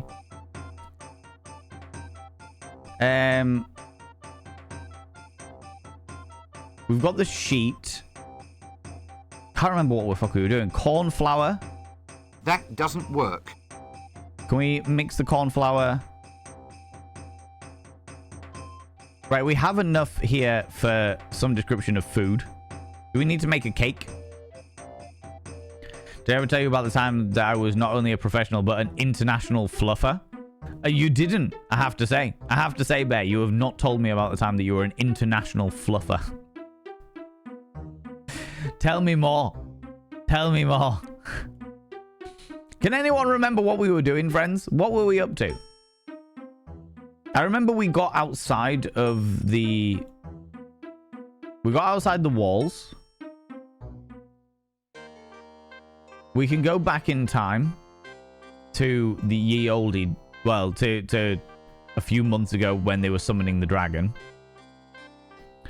I can't remember what the fuck we were doing. Go to the hideout. Is there no journal? No.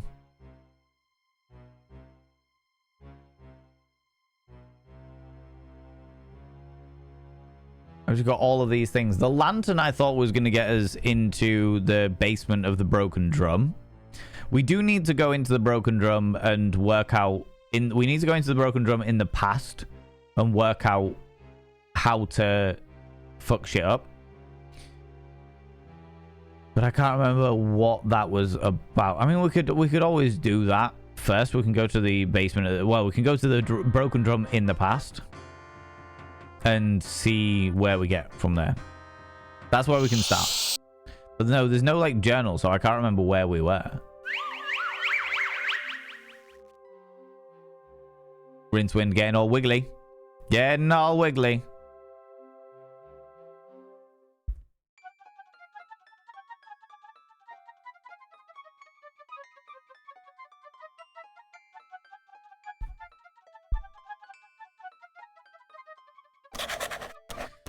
Rincewind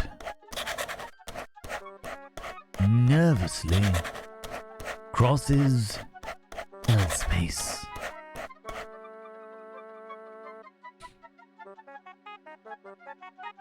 I'll save a story for another time, but you are not playing... when you are not playing video games, but it was an interesting time in my life. Oh, I'm sure it was. I have no doubt about that. We go through the bookshelf and back out into the wilderness. Yeah, we were going to the drum, weren't we? Not the broken drum, just the drum. Because we know that in current times, in the current day, all these three are bruised and bandaged up.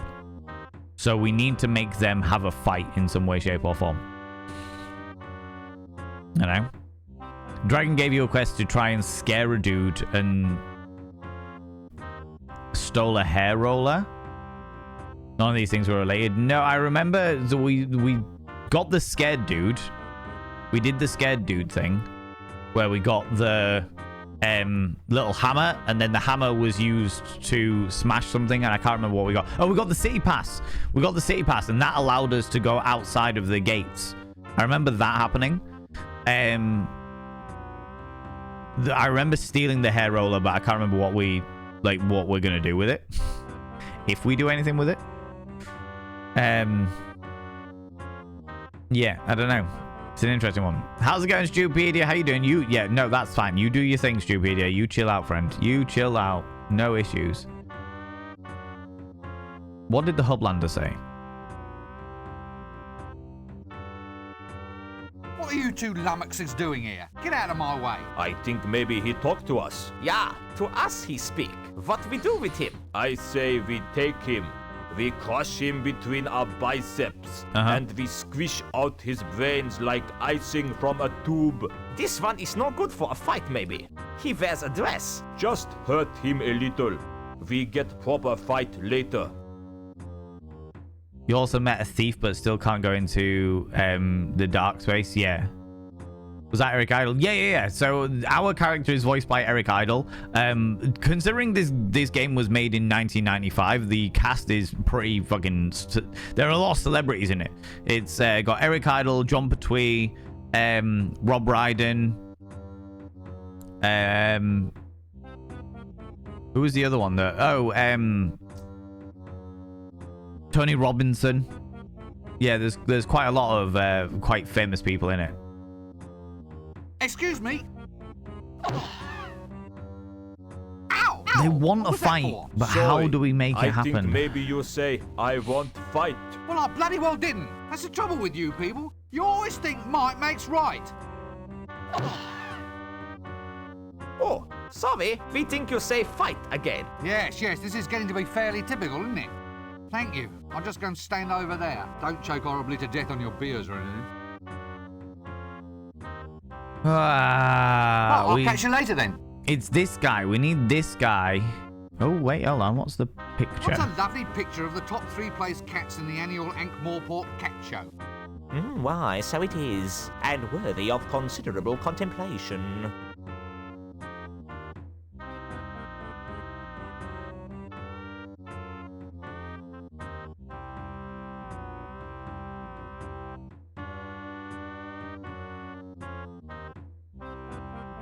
Was that all it took? That's all it took? Yes! How did I not see the picture before?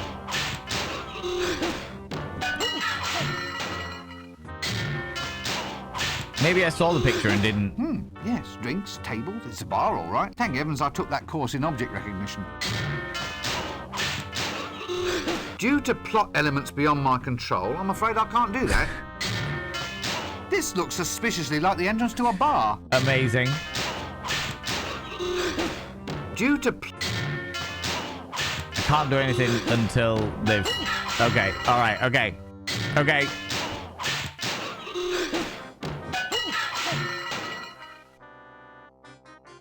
If we go somewhere else and then go back to the drum, the fight might have settled down. And we can go back in. Yeah, okay. We can go back out. Go to the drum again. Turns out It was just me needing to distract them with a picture. Due to plot elements... That doesn't work. Is there... Can we get to the ladder? Oh. Okay.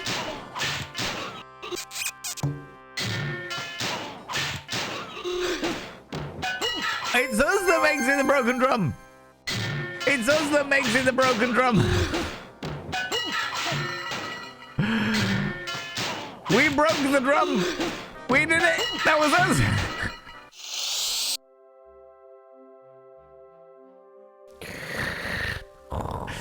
This is bloody wild, friends. This is the reason why I love this game, because there's no rhyme nor reason as to why anything works.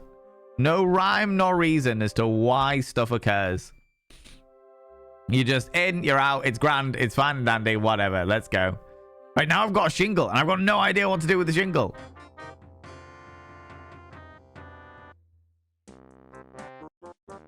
That would explain why the bouncer keeps an eye on me, because I was the one that caused the fight last time. That makes all of these. Yeah, okay, okay. What a success. But what was the purpose of the success? We now have, what was this? A drumstick. Do I give it to the barman? That doesn't work. No, he's not interested in the drumstick.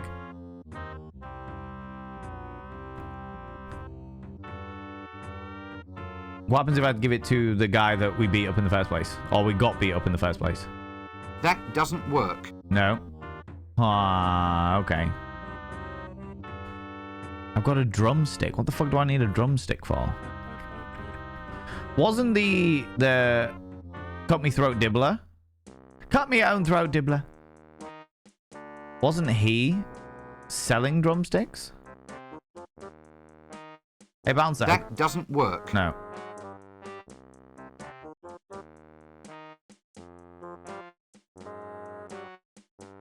I've got a drumstick. What a success! But now I don't know what I'm doing. Now that I have succeeded, I've got no clue what's going on next. Do you know what I mean? One of the old men died. That's fine.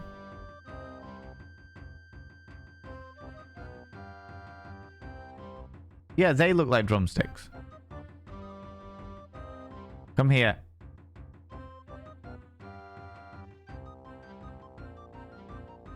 Dibbler. That doesn't work. Damn it. To be fair, you didn't know before either. No, I didn't. I've got no idea what any of this stuff means.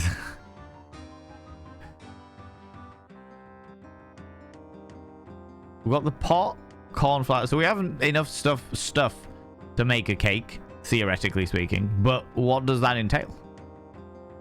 What exactly am I like looking at here? You know what I mean? I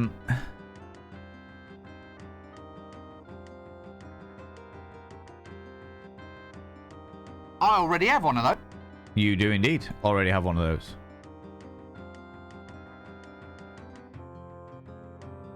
What does the notice board say? That doesn't work. Alchemist Clicky Appreciation Society. Can I go into the Alchemist Clicky Appreciation Society? Now, let's try and keep quite calm about this, shall we? A clinical objective examination is quite within the parameters of...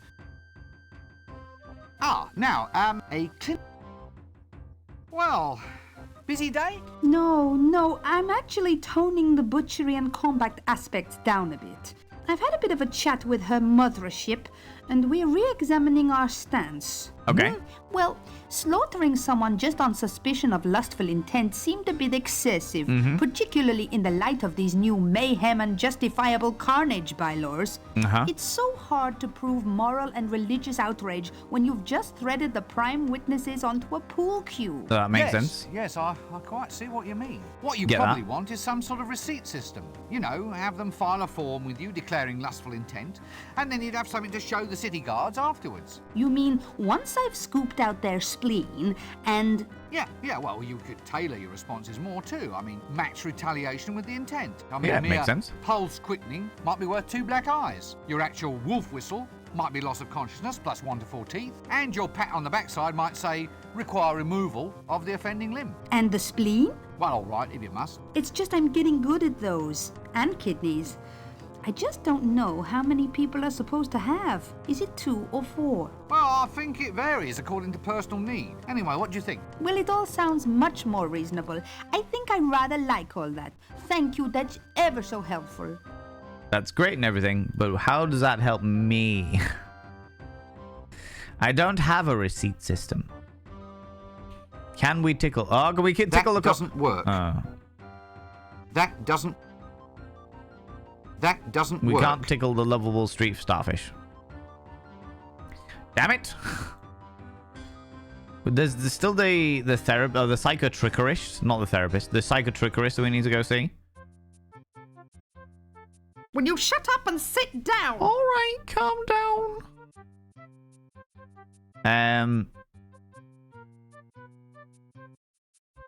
Can we tickle the receptionist? No, I can't seem to do that. Damn. Are you him? Pardon? What? No, you couldn't be. No. He would know who he was. He would. I suppose I should come to expect this kind of thing in my life. So who are you then? The mighty wizard, Rincewind. Oh, is that all? Well, I'm sure he wasn't a wizard. I think I remember him smelling of fish. Look, who do you want to meet? Him, my beloved, my long-lost paramour. He's been missing ever since I was a child. God, give me patience. Well, it's all very traumatic. Very I think. traumatic. They said I really ought to find myself a trauma, then go and see the psychotrickerist. Everybody's doing it. I can imagine. So you're here for a bad memory, then? No, why'd you ask? Well, that's a dunce's cap you're wearing, isn't it? You look like a pencil. This is a wizard's hat. A garment of great austerity and history. Oh, it must be ever so good for storing things. I don't want to talk about it. The uniform is not negotiable. Fine. What's this about a beloved of yours? True love, is it? I last saw my true love in the Ramtop Mountains. It was a sign, you see. A sign that my life was to be spent in alpine pursuits. That's why I became a milkmaid. Really? How fascinating. I learned to yodel too. Oh, dear. Now, we can get to the Ramtop Mountains.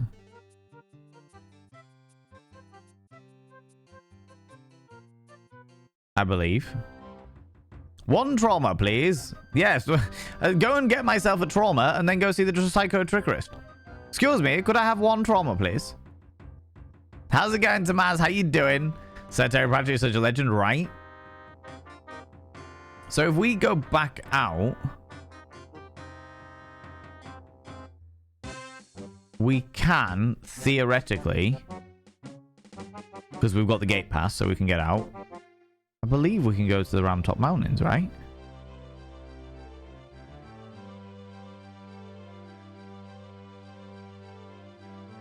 If we go... This is the Ramtop Mountains.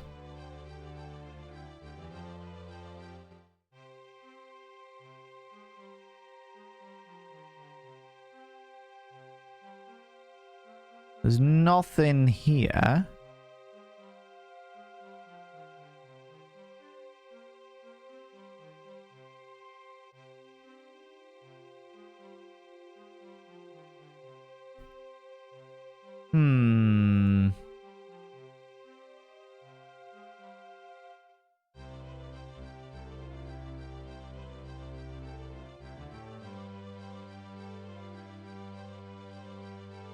We can go to the edge of the world, but we can't, and we can go to the dark wood. But again, don't think it really helps much, unfortunately. Disco World! Yeah, Disco World, Tamaz. Not Discworld, Disco World. Just full of Saturday Night Fever. I have some spare if someone wants them. No, Nibirin, I think, to be honest with you, in this community, I think we all have them.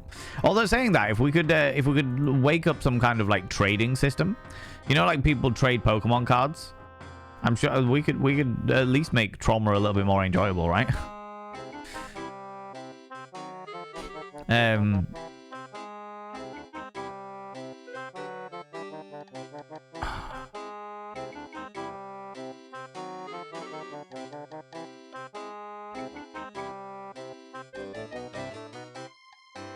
Can we feed the donkey corn? I think we've tried this, haven't we? That doesn't work. We have.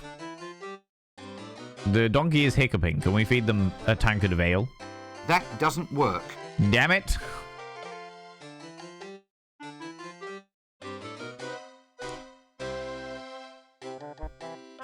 Ah, yes, the communal garden sack. No flies on me. Do you have the shiny ones? I think I might have a holographic one somewhere in my collection.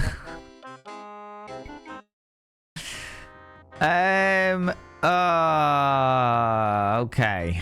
Let's go to the barn and see the dragon again, because I can't remember what we're doing. Playing Trauma, I have obtained a lot of counter spell cards for them. That's great. The counter spell cards are impressive. Still looks like dry grass to me. That's because it is. Right. Hey, dragon. I'd rather not. Wizards and flames don't go together. A massive, scaly, city-roasting, all-destroying, foul, lumped, slavering... They're yet fucking dramatic. somehow majestically beautiful dragon. And yet somehow majestically beautiful. What have we got in the luggage? We have manure, a frog, some description of pinata, a gnome, a lantern, matches, a butterfly net even, bloomers, a banana, a picture of an octopus, thread, an empty tankard, bubble bath, ladder, a hand crank, a bin full of trash, corn, a glass, 2 full tankards, a pot. Was that flour? Corn flour, a coconut, an egg, starch, tomato, feather, sheet, screwdriver, and drumstick. That doesn't work.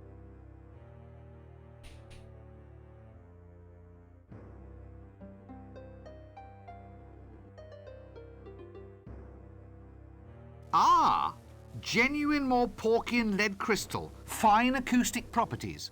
Oh, we used the glass, didn't we, for the thing? What A was that say? drumstick might come in handy. Damn me if I can think how, though. Well, what's a rusty screwdriver between friends? Right. Tell me about it. Bloody rusty screwdriver, okay? Then you ended up with an entire notebook filled with notes for this game. And I was never able to finish it. Tamaz, that was kind of like I was, although saying that I've never got as far as we are now. If I move this here, then you can all see where we're at. I've never been as far as we are now, I have to say. Very, very, like, I only managed to get, like, the first... I went into the first section, managed to get out of the university, and then collect all of the bits and pieces, and then never understood how to do any of it. So this is all brand new to me. But... why do I feel like the bloomers are going to be used as a catapult somewhere, you know? Let's listen to the descriptions. There seems to be someone's face drawn all over this sheet. Or maybe it's just soiled. A cockatrice feather. That was right, a cockatrice feather. Yeah. I think this thing's living in it. Okay. New Jiffy Brill Instant Starch. Stiffens anything. You never know when that might come in useful. If there was something that I could immediately think of that needed stiffened, calm yourself, then that'd be it. Some very old ones, 25 years old. Not sure if you can use them in modern system. Will have collector's value. They will have collector's value, right? Very, very valuable on the trauma market, you know? First gen trauma is too OP for the modern set. You're way past anything that I saw. Yeah, we've like this is brand new to me. And do you know what? I'm taking hints, by the way, friends. I'm very relaxed with the backseat gaming. So if anyone has any ideas, then please, by all means. Just what the doctor ordered. A clay pot filled with chunky custard. A neat, nay, a trim little bag of corn flour. Calm yourself. Ah, now I can get at the milk. Which is great. By Offler, this egg's gigantic. I bet that hurt coming out. Oh my god. Okay. A tankard of beer. Well, something similar enough to beer to cause a minimum of excitement. 1 tankard, Brumeldium bladderbuster sized. Ah, quadrotriticale, I presume. Quite a handy wooden crank, this. Extra squidgy bubbly bath. Is there anywhere that there's no wells or anything?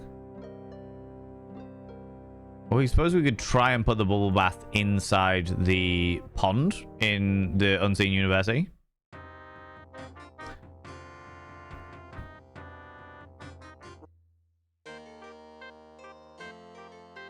Put the bubble bath in the pond. That doesn't work. Damn it. Confound it. Ah, I was so close. Can we use the butterfly net to... That doesn't work. No. Of course not. We can combine these things together.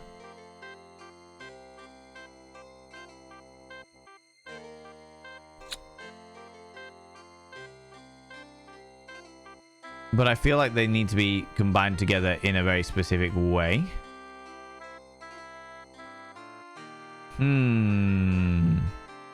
How's it going, Music Man? How you doing? How's the Discworlding? We got a breakthrough in the regards that we managed to work out what was going on with the broken drum in the past. And then we're straight back to square one because I managed to break the drum sign. And now I have a drumstick, so now it's the broken drum, but now I don't know what else I'm doing. Do you know what I mean?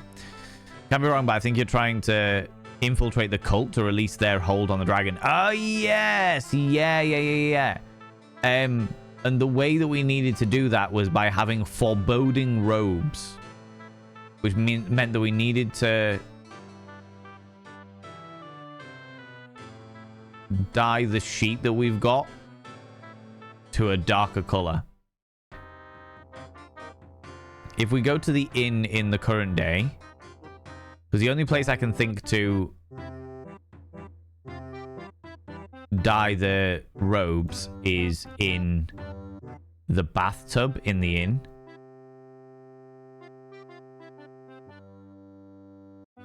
Just working from home and going out to buy some winter shoes later. Sounds solid call. Solid call. Right, if we've now used the sheet, so can we put the sheet in the bath? That doesn't work. Shit. That doesn't...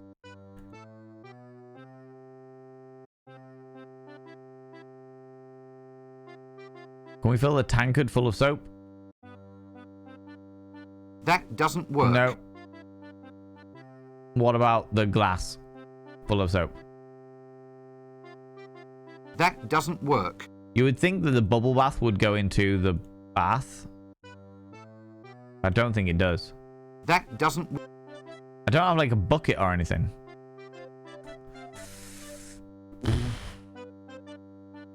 God damn it. You got no idea what's going on.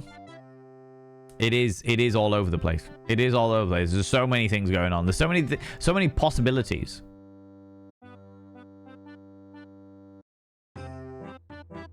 And that's kind of where the problem lies. Poetic, isn't it? Got the tree, but we can't do anything with the tree.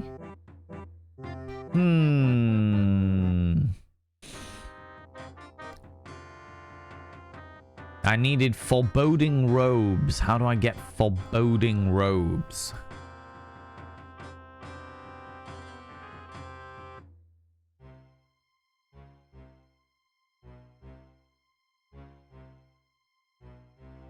A rain barrel. Gad, there's no expense spared on this set. Can we put the bubble bath in the rain barrel?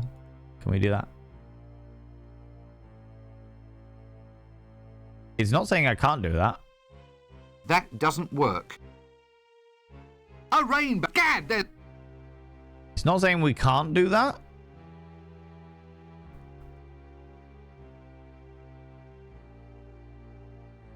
Maybe it's we can't do that in the current day. If we go back to the past and see if we can do that in the past. Because it's not saying that doesn't work. Which implies that maybe it does work, just not in this area. I mean, it might just be a complete farce, do you know what I mean? Might just be a complete farce. But, who knows?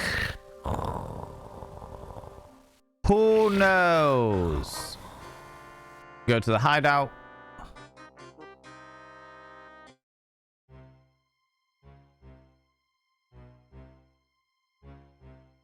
No, not Rincewind. The luggage. Get the bubble bath. No, I can't seem to do that. You can't do that in there. The librarian? I know, right? What happens if we just stay here for when the thief comes?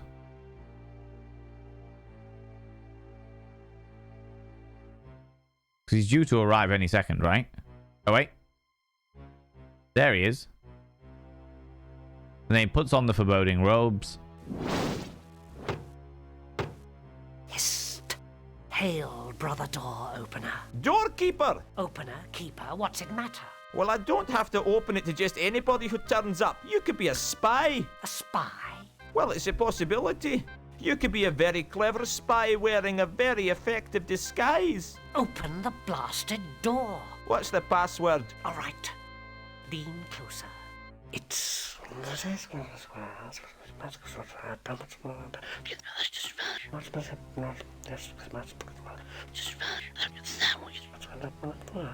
Right? No. What? You didn't say Simon Says. Open the door or I'll kill you. Ah, the other password. So I now know the password is open the door or I'll kill you. Which is great. But I still need the foreboding robes. However, friends, there is an advertisement on us. So I'm going to use this opportunity to go visit the urination station. So friends, get up, have a stretch, get up, do your thing. Go grab some kind of beverage, hot, cold, or if the time is permitting, flamboyant as fuck if need be.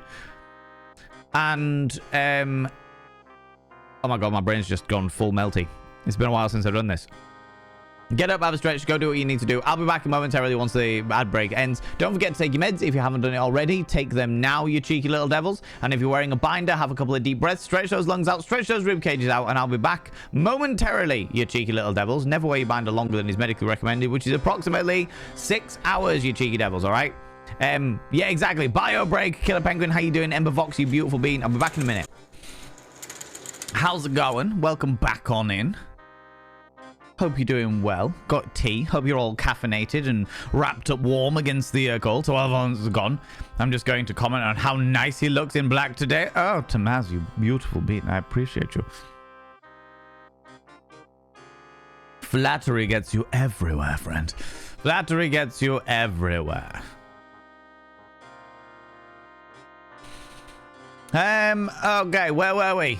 We discovered that the password was open the door, I'm going to kill you. Always good. We can't go to livery stables. We can't go to we can go to the street. But I don't know why we would go to the street. I need to work out how to get a black foreboding robe. All about that foreboding robe, right?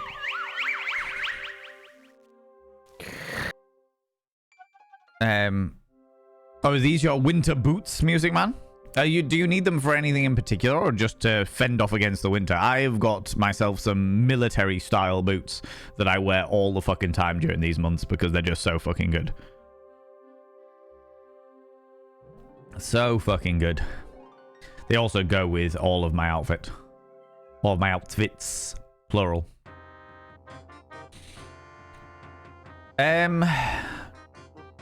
Once again, friends, I'm finding myself a little on the stuck side. I know that I need to go in here, but they're not allowing me in. Clear off, you. Every time you come around, you start trouble. Uh-huh. Me?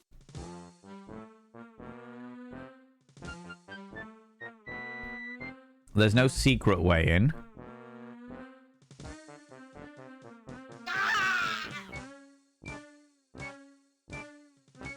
Greetings! I am the mighty wizard Rincewind. A wizard? A real wizard? Yeah. And don't you forget it. Not impressed. You can't go in. But I am a real wizard. Look at the pointy hat. God damn it. Look, haven't you two got anything you'd rather be doing? Well, yeah, I suppose I could go home and arrange some flowers and that. I could go see that psychiatrist bloke. What do you want to go and see him for? No. I told the captain I thought my wife was beautiful, and he gave me a chit to go and see the psychiatrist. Can we get that chit to go see the psychiatrist? Could I just ask? Go away! Apparently not. So which one of you has the ugly wife? No, we're not falling for that again, you know. Yeah. Our friendship is based on deep mutual respect. Really? Well, up to a point. Are you going to let me in? No. Well, I'll just move along then. Is there anything I can use within the luggage that would help them? That would convince them to disappear off or go do something else? That doesn't work. That doesn't work. Ha. When you used to do your live sound gigs, yeah. Basically combat boots. They're honestly so good. So good. Gonna show you medicated or not. High heels are on the menu. Why not? Was it never go shoe shopping when you're hungry? Why not? If we were a wizard, can we turn them into a newt? If only we could turn them into a newt. Can I give them the donkey? That doesn't work. What about this time? That doesn't work. Ah.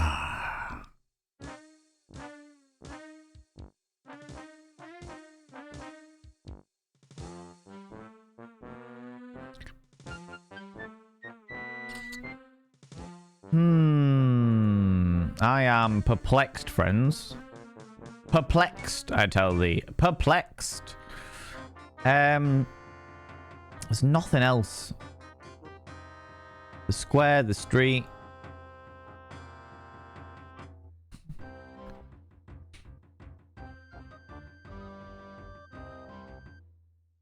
We've got ourselves one of the stupid little gnomes.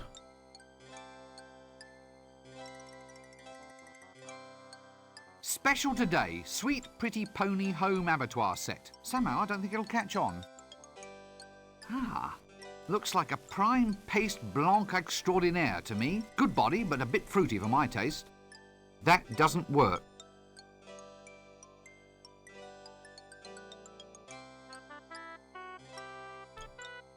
He's the secret police, isn't he? It's a raid. Flee, flee. Oh, yes, my a fairly lordy. eclectic collection. Can't say as I approve of modern toys. Oh, my lordy, lordy. Ladies and gentlemen and all genders outside and between, delve deep into your pits of popcorn and throw them at the raiders. Throw them at the cheeky devil. Look at these people coming in here. I mean, really, could you even imagine? Oh, my lordy, the scandal, the preposterousness. How very dare they? The outrage, I tell you. The outrage. Monty, that's enough popcorn. We're trying to... Monty! Stop it! I'm trying to say hello to bloody raiders and I'm just getting covered in popcorn here. Good lord. Calm yourself down. Come on, get rid of all this. Thank you. How's it going, Aslan Shenanigans? Hello, Coda Pillar, even, you cheeky devil. How you doing? How's it going? Welcome on in. And all you wonderful raiders. Hello, you beautiful beans. How was your holiday? Did you and your partner have a good one? We did indeed. We had a lot of time together, which was very much needed. Very much needed. A nice little reset, you know. It was weird. I took a long time to get to sleep tonight because I've fallen asleep next to her for the past week and a half. So it's now just like, now I'm alone. How was your stream though? How was Don't Starve Together? People go and check out Aslan Shenanigans. Aslan Shenanigans is very kindly raids over to us quite a lot. Shares their wonderful community with us, which is very awfully kind of them. They play a whole load of different games, but they tend to play games that gravitate towards interaction with the community. Playing games with Don't Starve Together. They play Vampire the Masquerade, Blood Hunt. They play a lot of those styles of games. Those styles of games. Beautiful individual. Well worth going and checking out. Friends, if you're new here, 2 things you need to know about this channel. 1, you're not allowed to apologize. Faux pas, individuals. Faux pas. Instead of saying sorry, try saying thank you. Instead of saying sorry, I'm late, say thanks for waiting. Instead of saying sorry, I'm such a burden, say thanks for being there for me. It'll make you a much more positive individual. 2, if you're under the age of 18, I have to ask you to leave. I have to ask you to leave, for I am a colossal filth wizard, and don't be corrupting the ears of the young, you cheeky little devils, alright? Alright? Doesn't take long to adjust to sleeping with people. It definitely doesn't. It was fun just chilling. I'm glad to hear it. Ooh, you little stalker. Thank you very much for the follow, you beautiful bean. I don't like to call people out just in case they're lurking, but you are very, very welcome here, you beautiful bean. Aslan Shenanigans coming in here with a cheeky little kiss. Come here, cheeky devil. What do you like claiming cheeky kisses, you cheeky individual? Thank you very much for bringing all your people over here. What were you up to? Like, were you just doing some Don't Starve together today? Were you playing some other games? Tell us all about it. Tell all the bits and pieces. What sexy pants are more into? I'm not wearing particularly sexy. Well, they're always sexy because they're on me. You know what I mean? They're always sexy because they're on me. But today, because of the fact that I am stubborn as fuck, I refuse to put the heating on any more than twice a day. So I am wrapped up in many layers. I've got a t-shirt on, a turtleneck on, a jumper on, and a dressing gown on. But today's trousers...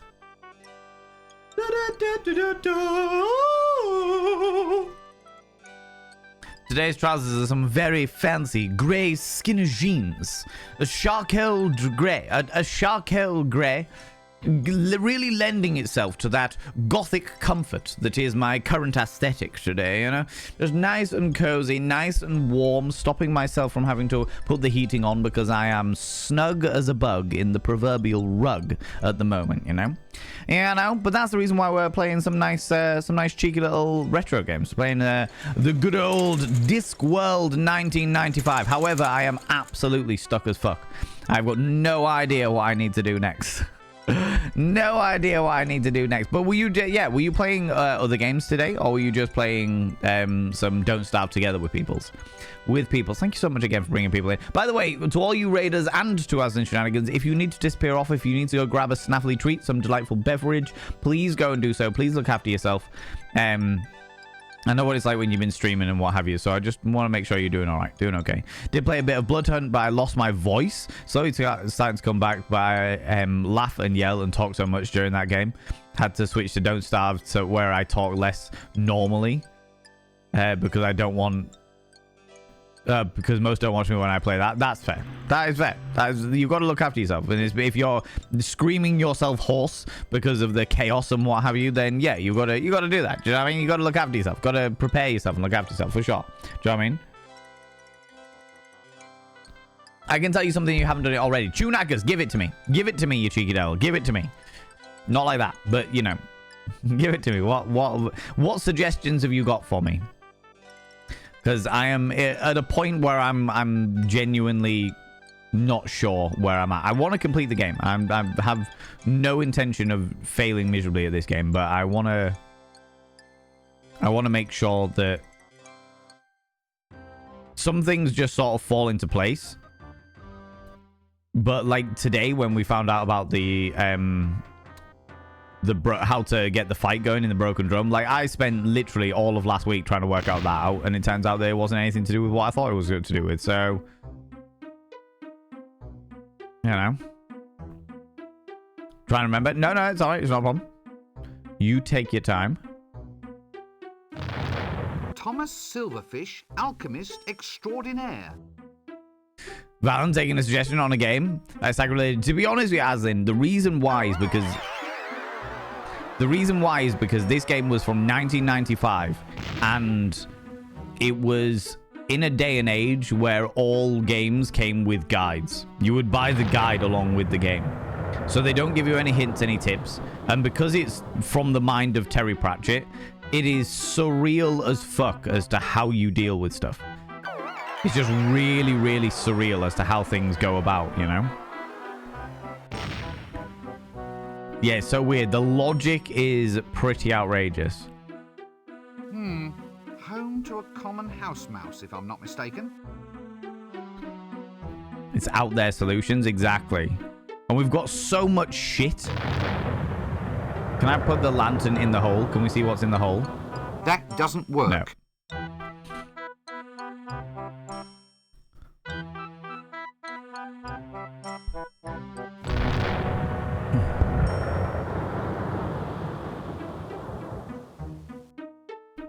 Okay, I read the beginning of that, Tunackers. I read the beginning of that, because somebody has actually suggested that we do the using the Hogfather doll with Rincewind before. But the problem is that at the moment, that tile isn't making us shoot up to this, like, whatever that was in the last chapter before we could get the Hogfather doll. Now that we've got the Hogfather doll, this tile is no longer shooting us up to the ceiling, up to the roof again, you know? So I haven't read the second part of it. And I haven't read your...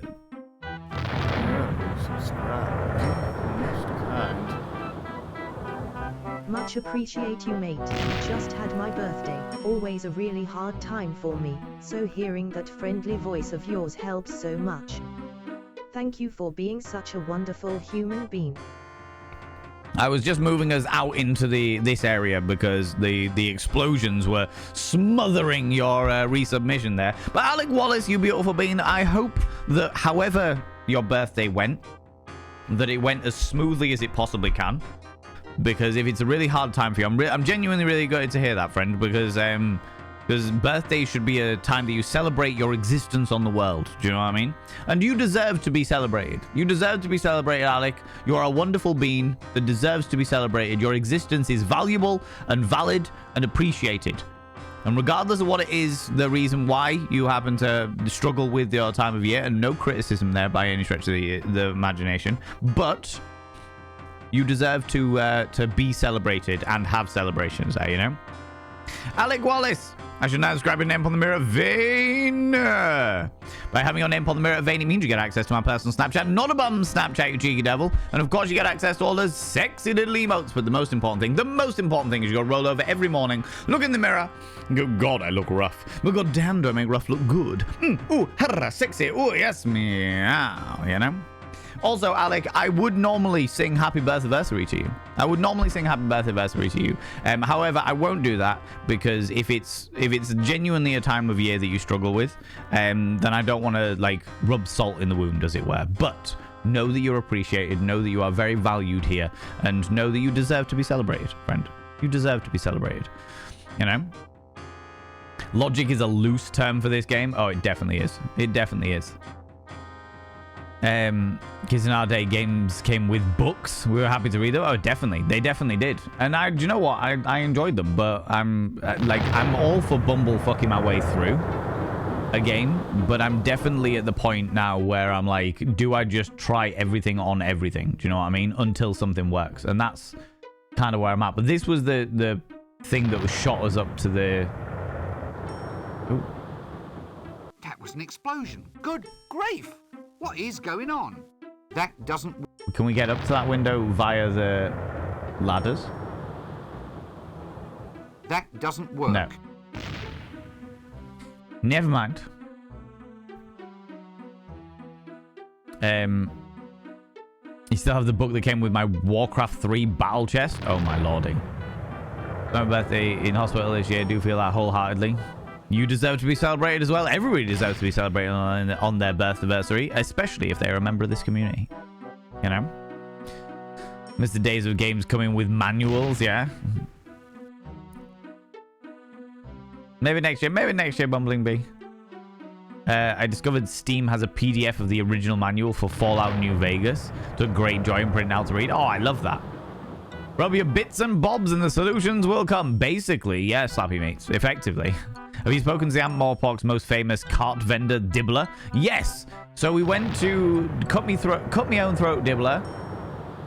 Is in the square. And we spoke to him relatively recently. But he's not with his cart. His cart is off somewhere else. Dragon detector, sir? Is there another way up without the tile? No. Not that I'm aware of, anyway. That was the only way to get up there. Hey, what? Can I interest you in a dragon detector, sir? I'll only charge a cost price, a single shilling. I'm cutting my own throat. A dragon detector? How does it work? Easy as pie, sir. This rod has a piece of wood tied to the end. When you get close to a dragon, the wood turns to ash. How close? Very well. You caught me there, Governor. A slight design flaw. Tell you what, I'll halve the price. 2 shillings and it's yours. I'm cutting my own throat. Oh, Is the no. tile meant to Let be me working, guess. Chewknackers? The lovable street merchant. Cut me own throat, Dibbler, at your service, sir. Care to buy a dragon breath proof vest, sir? Is it guaranteed? It's never been destroyed by dragon's breath yet, sir. Not necessarily a strong recommendation, though, is it? I mean, it's never been engulfed by lava or trampled by penguins either. There you are, sir. Free guarantees for the price of one. No, thank you. Well, how's about dragon pinwheels, sir? Cloisson pins, flags, or we have dragon repellent. Only £1 gets you a bottle. Tell you what, sir, I shouldn't be doing this. I'm cutting my own throat. Money back guarantee. You get your full cash back if, in fact, the dragon eats you. Personal application only, of course. Not today, thank you. Not tomorrow either.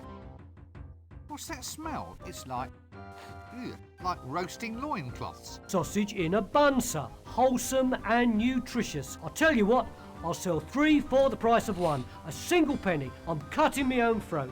Nah, thank you.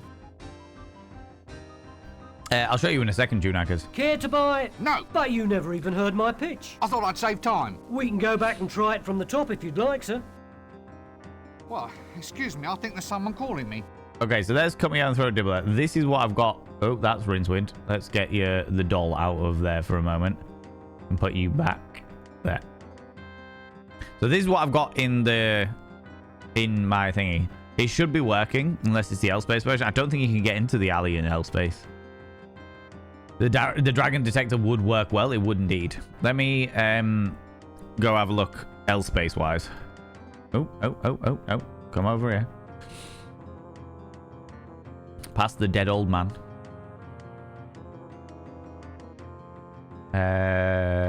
Hole.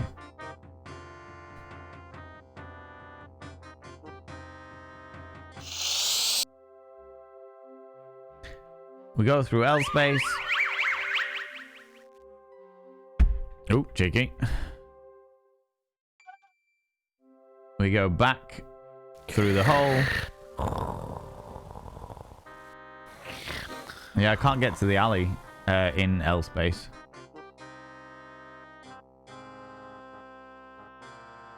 Can't get to the square in L-Space.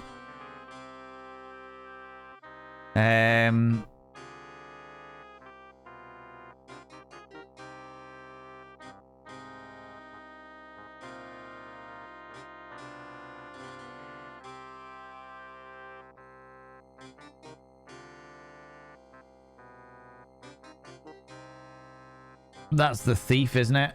As he's running around all over the place, yeah.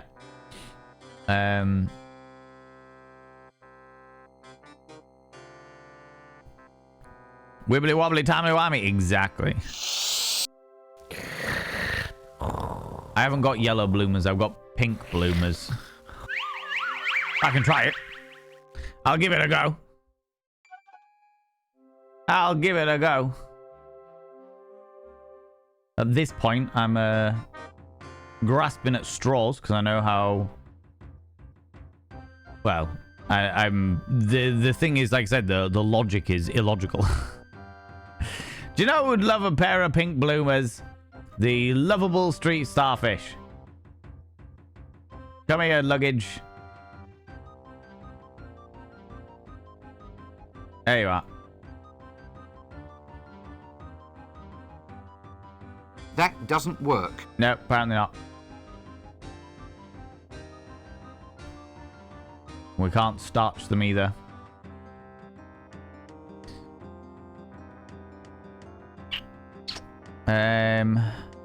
Oh wait. Small bloomers. About my size, actually.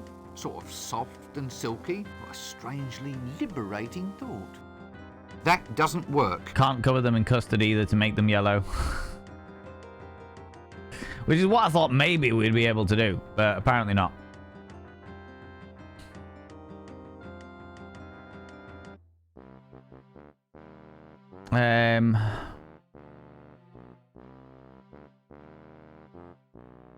That doesn't work. Throw the sheet in the funnel. That doesn't work. No. What happens if we put the bubble bath in the funnel? That doesn't work. Never mind.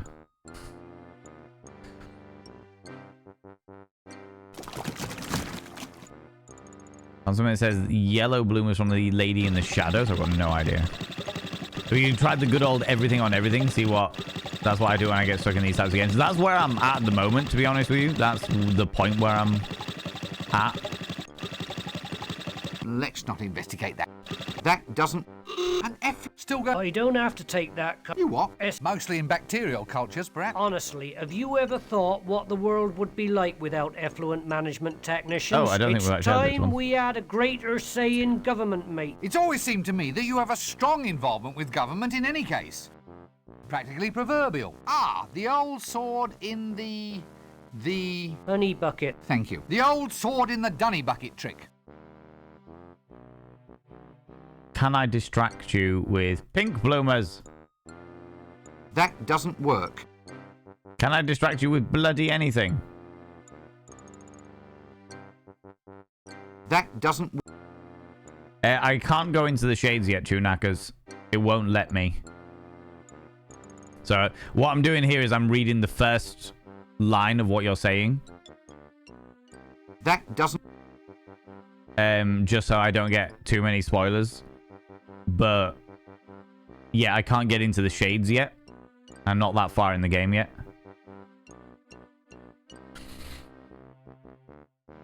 But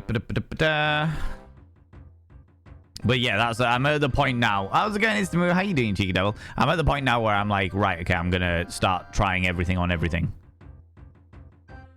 Maybe I've got the lantern. I can go to the shades. I'd need a very good reason before I go into the shades. The shades is... No, you definitely need to... You can't go to the other side without going through them.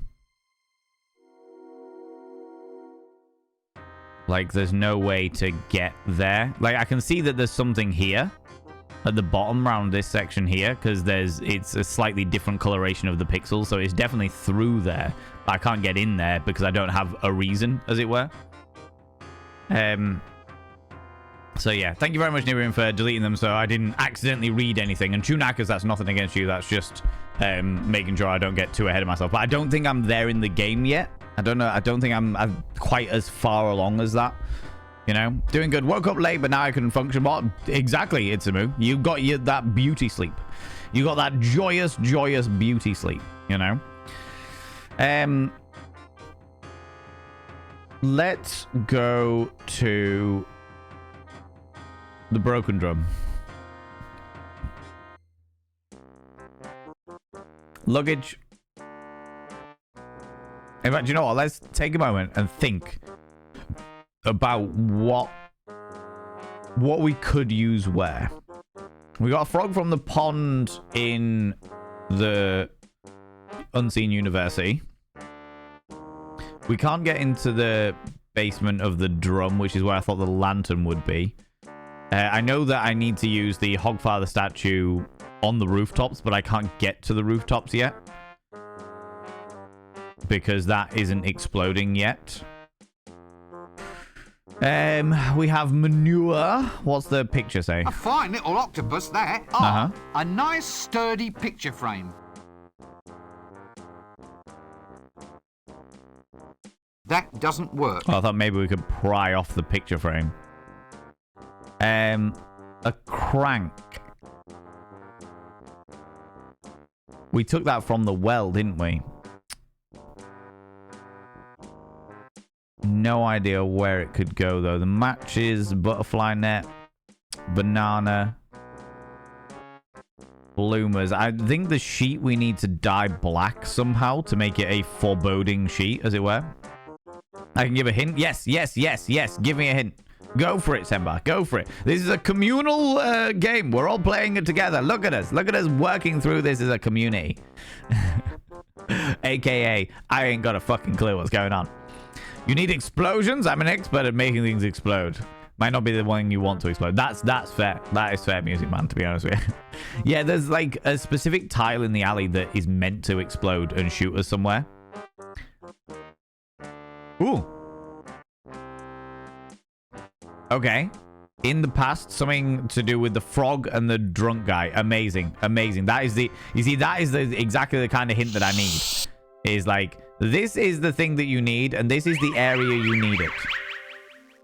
Between Sierra, LucasArts, and games like this, I have to wonder how many adventure games were striving to outdo each other as esoteric rationale for the sake of zany comedy. To be fair, Slappy Meats, this is slightly different. As much as I agree with what you're saying because of like the Broken Sword series and stuff like that, you definitely had so many of them that were really trying to outdo each other, especially with the different dynamics of puzzles and stuff like that. But this is slightly different because of the fact that it was written by it was specifically written by Terry Pratchett, and Terry Pratchett was always surreal as fuck.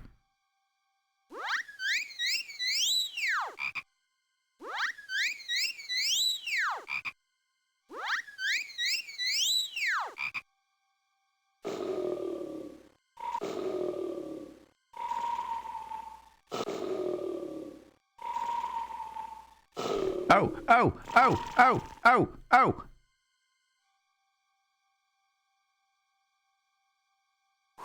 Yes! We got the butterfly because he was blowing it away with his powerful snores. I have absolutely no desire to talk to that person at this time. He was blowing it away with his powerful snores, and now he's not blowing it away. It means that I can do that. The 100% would not have got that. And now I have a butterfly. I don't know what to do with the butterfly, but I now have a butterfly. Even Zorktex Adventures had weird solutions to the puzzles. How's it going, Potato of Injustice? I love your name. I love it. Good job, you figured it out. Yeah! How's it going, Taken? Happy New Year, friend. Happy New Year. Hope that your festive period was glorious and spectacular and filled with loved ones that you thoroughly enjoyed the company of. You know? Topic of discussion today is this bizarre and surreal game. Bizarre and surreal game that we were talking earlier on about Nosferatu. I haven't seen it yet. I haven't seen it, but I'm very excited to see it. I was meant to go and see it tonight, but I was going to see it with my brother, but my brother is not available anymore because he got called away with work last minute, unfortunately. But we're going to look at going to see it tomorrow. You know, how you doing there, buddy? It's good to see you. I hope you had a good festive period. Like, was there a time in the early adventure games when the solutions made perfect sense? Not really. The closest they got to ever making perfect sense was like the Myst games. And you know how weird those ones were. Like, the Myst games kind of brought all of these styles, these point and click games into like the public domain, as it were. Really brought all that dynamic out there. Have you played the Deponia series? I have never even heard of the Deponia series, JM Beard. I'm not sure about those ones. Do we assume the creators of these types of games were sober? I assume that Terry Pratchett was, just because of the kind of person that Terry Pratchett was.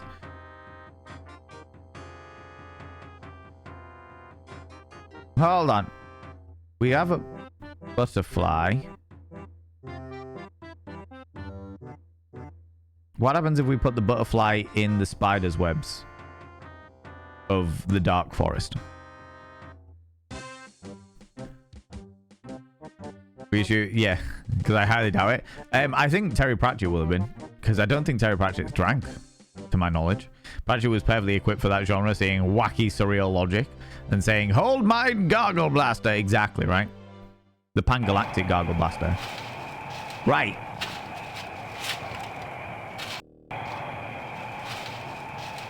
Can I use the butterfly on the frog? That doesn't work. That doesn't work. Can't use it on the possible unknown venom spider.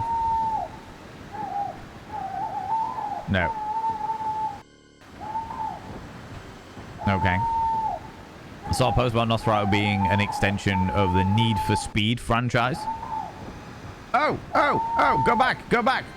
I walked through a bloody spider's web. What happens if I put the leave and come back, you little shit? Just the existence of a slower film minus the nitrous oxide called Ferratu.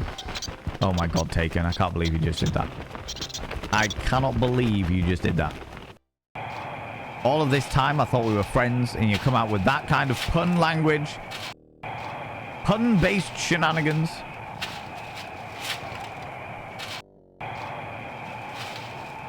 Oh, it's too late. Oh, I'm gonna have to go somewhere else in order to rejuvenate that spider web. You know, but no drama at all. It was nice. I had some time with my family over the festive period, and then had some time with McSteffels and her son. Straight afterwards, I literally drove up on Boxing Day and spent a good couple of weeks with them, which was good fun. Then drove on New Year's Day. I drove back with the boy, aka McSteffels' son, to have some time, have some time with my family, which was really cool. Really awesome. It was nice to like have that bonding time as a family unit, you know. But yeah, no drama, just wholesomeness, just wholesome and joy and heartfelt glory, you know. Had them on the PS4, but physical copies go for silly money. Aha!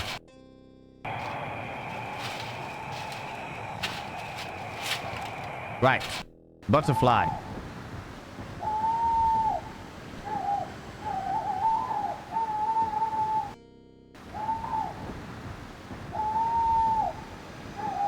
No, can't put the butterfly inside the thingies, which is unfortunate. Well, let's go into the witch's hut.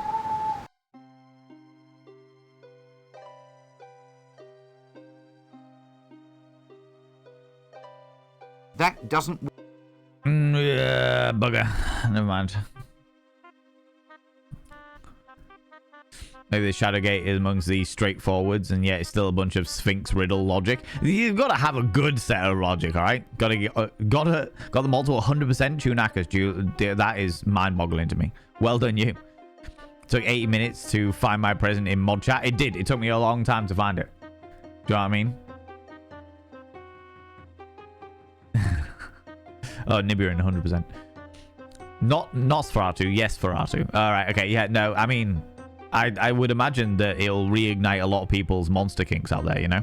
One day you will admit that I am the funniest viewer / friend in that order. You're a viewer first and then the friend. Did you find my keys? Oh, Persephone. Yes, I did find the keys. Do you know where I put them? Do you know where I somehow managed to put them? I managed to put them on a coat hook underneath a jacket that I haven't worn in about 3 or 4 months. How did I do this? How did I do this? How did I do this? Yeah, exactly. I think the only way it logically makes sense is I came in with my hands full of shopping with the car keys because I'd locked the car. I took my jacket off, or I had my jacket in hand, put my jacket on the coat hook, put the keys on the coat hook, as Sembar was talking me through this, and it was like, this was basically Sembar's logic. Put the keys on the coat hook being like, oh, I'll deal with them in a moment while I deal with all the shopping. Went in, put the shopping on the side, and started dealing with the shopping. And because my mind, my good old ADHD brain, was like, oh, they're on the hook now. Because I normally leave my keys on a hook, be like around the doorway area. I put the keys on a hook there. So my brain went, oh, they're on the hook, so they're safe. You can forget about this information now. And then I was like, oh, cool. I don't have to worry about that information ever again. Cool, that's fine. They're on a hook and therefore safe. Don't have to worry about it. And then at some stage, either myself or Chunk must have knocked off that jacket because it doesn't hang on the hook very well. We must have knocked off that jacket and then picked it back up and just put it on the hook over the top of my keys. That's the only way it makes sense in my brain. Do you know what I mean? Fucking ADHD bullshit. And as a result, I donated all of the money that was donated to me to replace my car keys to the Survivors Trust. As I said I would. I said if I found my car keys, instead of replacing them, any money that was donated towards that would get go straight to charity. And I did. I did that straight away. But yes, I did find them. It was fucking outrageous, you know? Boy Meets Family sounds wonderful, and also like a 90s children's sitcom. Accurate, to be honest with you, Taken. Accurate. It was very wholesome, but also full of shenanigans. There was a lot of conversations around McSteffels' son saying, I'm really enjoying playing Rocket League at the moment, and my dad saying, don't you mean Carball? And he was like, no, it's Rocket League. And he's like, what is that on the front of it? It's a car. Yeah, okay, what's the car doing? It's got a ball. Yeah, okay, it's Carball. Lots of those conversations were had. You know? Very much in the 90s sitcom kind of dynamic, you know? In the fridge? No, it wasn't in the fridge. Tasty butterfly custard. Exactly. Tasty butterfly custard. Monster Kinks. Who would ever have such a thing? Who knows, Slappy Meats? I tell you what, given the fact that Monster Kinks exist, there are an awful lot of not safe for work games that include monsters. For sure. Honestly, mind-boggling. How the hell does that happen? Exactly, right? It went on the hook, so the system works. It definitely didn't. Glad you found them. You got an air tag on those. I am definitely going to be... It's in my Amazon basket to get one of those Bluetooth ones that I can just fucking search for and find it, because that was do you know what the worst thing about it was? Like, after I found them, people were messaging me being like, oh my god, you must be so relieved now that you found them. And there was such a juxtaposition of emotions of instant relief that I've spent 2.5 days turning my entire house upside down, emptying an entire skip and refilling the skip, moving furniture, literally going through all the drawers in my freezer, like going through all the food containers in the fridge to see if it just happened to be in there, you know? It was fucking a nightmare, a genuine nightmare. And then finding them and the instant relief, the instant overwhelming relief of, oh my god, there they are, I have them, they are safe. I can now drive to see McSteffels. I can now drive to drop off presents. I can now do all of these things that I need to do, and I don't have to spend a fortune on getting my keys replaced. I am so unbelievably thankful that this is the case. Also, the fact that I thought that I maybe left them in the door and somebody else half-inched them. Do you know what I mean? The sheer unresolved, unreasonable relief that I felt, combined with the unreasonable levels of fury. The anger, the absolute paramount anger that I could be that fucking stupid to have hung my keys on the fucking coat hook in the first place. Why didn't I put them back in my jacket pocket like I always do? Why didn't I put them on the hook, like near the doorway area like I always do? I literally have 3 places where they always are. Out on this desk, in my jacket pocket, or on the hook near the door. ADHD is right. It fucking is. And this is the first time, Finley, this is genuinely the first time that I have felt the true gravity of the ramifications of having an ADHD mind. And fuck me, it was horrible. It was fucking vile. I was in such a foul mood because of it all, you know?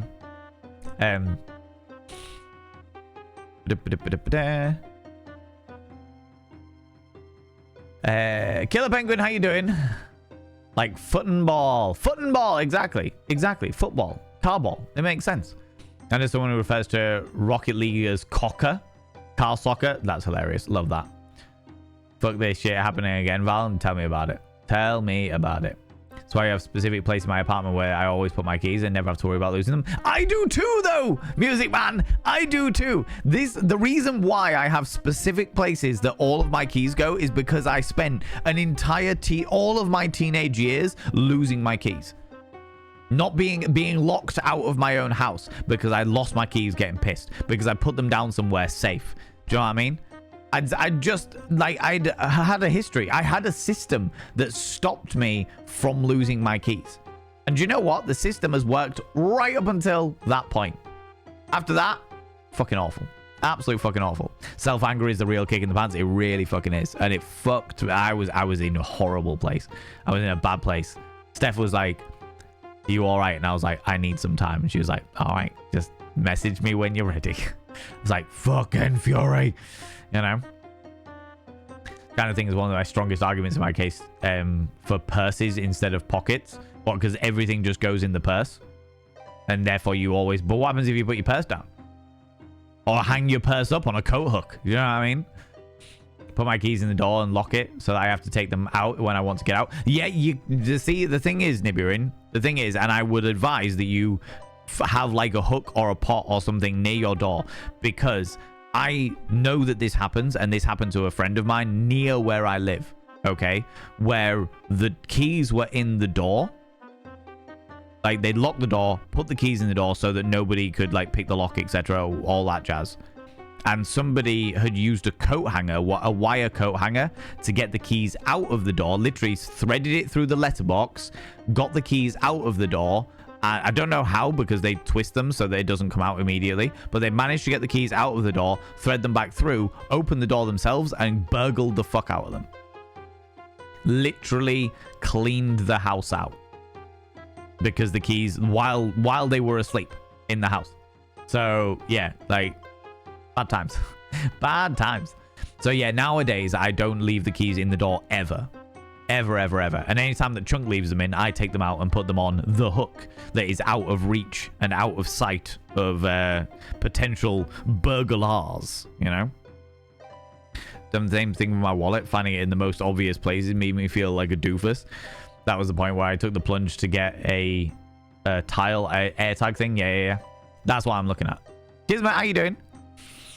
Being distracted coming into the house and putting things somewhere clever is the absolute worst, isn't it? Isn't it, though?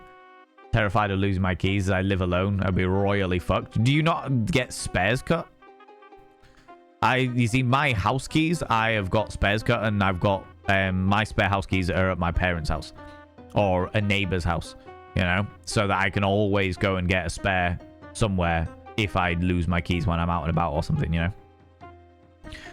But 9 inches of snow. My city's closed, but for the moment. But I'm warm and dry. I'm glad that you are warm and dry. I hope that the day continues warm and dry. You know, that's what tricked Valen. Keys on the hook. Good. No matter which hook. Didn't matter which hook. They were safe. Bastards. You know. Maybe you need a second. The separate hook for the keys is a key hook. Music Man.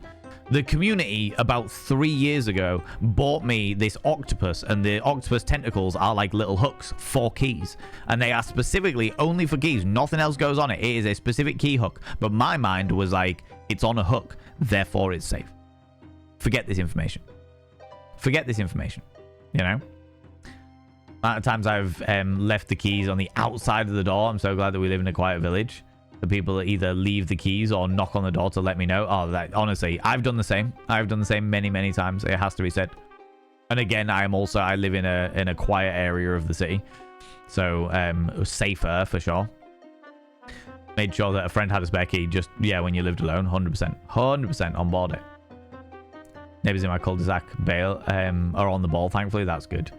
All I want to know is, did you immediately get that Bluetooth find them keys quickie thing? No, I haven't done it yet because I had more important things to buy with Christmas and the festive time, and like obviously petrol, needing to drive and see Steph and the boy, and then bringing the boy back for a couple of days and then driving back up again. I did a lot of driving over the past couple of weeks, and therefore petrol prices are unreasonable. But next Twitch paycheck, I will be purchasing them for sure. For sure. It's only like 20 quid or something like that. Lego block attached to the keyring at the Lego plate against the wall to hang them. Oh, that's pretty cool. That is very, very cool. I like that idea. Just fix it back on. Yeah. Purses are mercifully larger than keys, but yes, misplaced purses. Oh, God. Yeah, the worst. The fucking worst. Might be reaching double digits for this one. Yeah. The Lego brick plate is my favorite ADHD hack to tell people, because you also get a dopamine for clicking the bricky. Clicking the bricky. Done. Fucking A. Zabadian coming in with the 3 streams in a row. How are you streaking? How are you managing to streak? It's bloody freezing outside. I'm wearing many layers and my nipples are still like little icicles. What the fuck?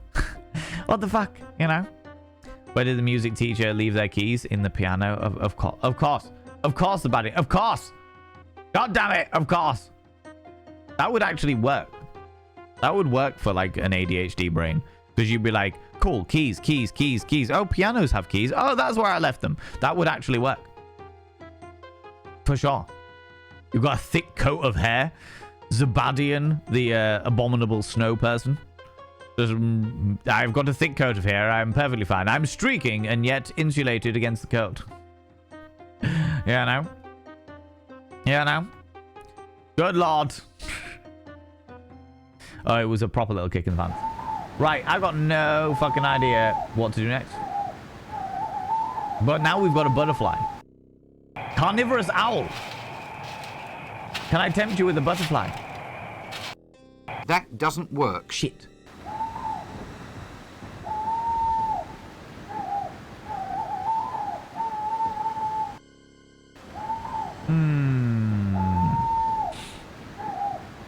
Zebadian is a Wookiee confirmed. Fair play. Best looking Wookiee I've ever seen. Reports of Yetis escalated in Zebadian's area of residence. Yeah. Right, we went to the edge of the world and we found all that stuff. We've been to the dark woods. And the main woods are full of flutterbys anyway.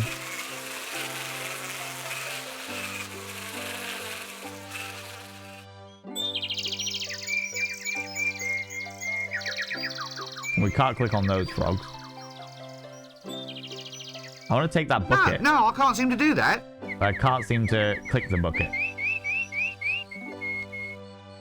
Can I throw money into the wishing well?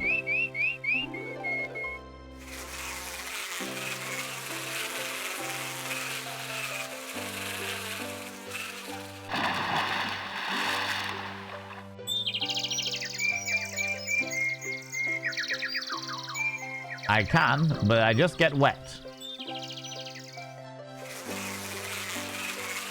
I wish I could think of a wish. Oh my god. Looks like a was name. Yeah, it is a was a name. That doesn't work. Can't unscrew the bucket from the rope, unfortunately. Can we put the bubble bath in the wishing well?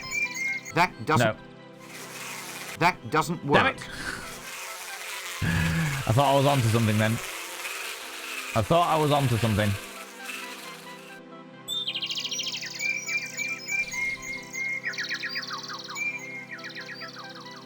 Confound it. Could make hurricanes with the butterfly chaos theory. Do you know what, Alec Wallace? When we first tried to get the butterfly, it flew out of range and then flew up towards a lantern, like a lamp, a street lamp. And then as it flapped its wings, you saw reverberations come out of it, implying that there was indeed chaos theory on the Discworld.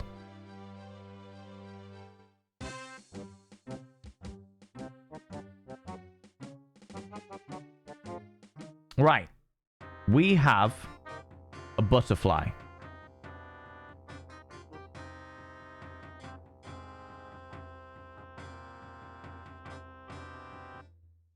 Which is great. Can we distract the guards? That doesn't work. Damn it. So far, we've managed to get ourselves a butterfly and a drumstick. And we've lost our frog.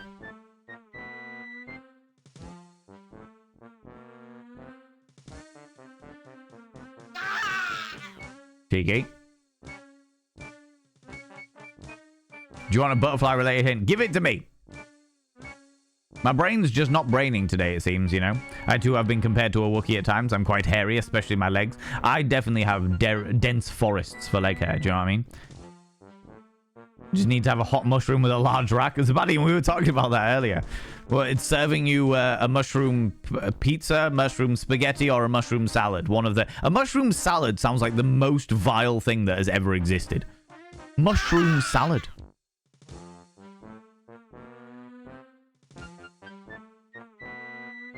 What do we have that could consume the butterfly? I'm assuming consume the butterfly. However, we've got to remember that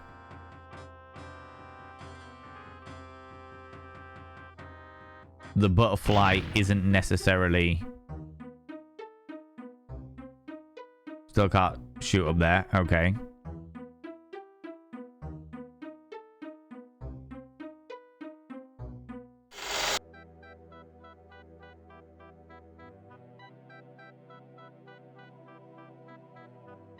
You know someone who wears a black robe? With the butterfly effect in the past, it might rain in the future. Who do I know that wears a black robe? The patrician wears a black robe. We've already done the butterfly effect, so now that I have the butterfly, I'm assuming that that can't be reenacted.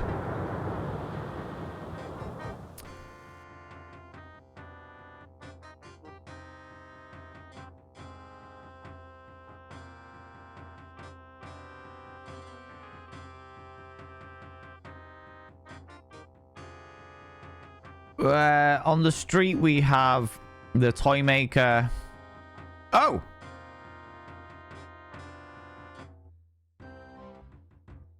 With the Temple of Offla guy.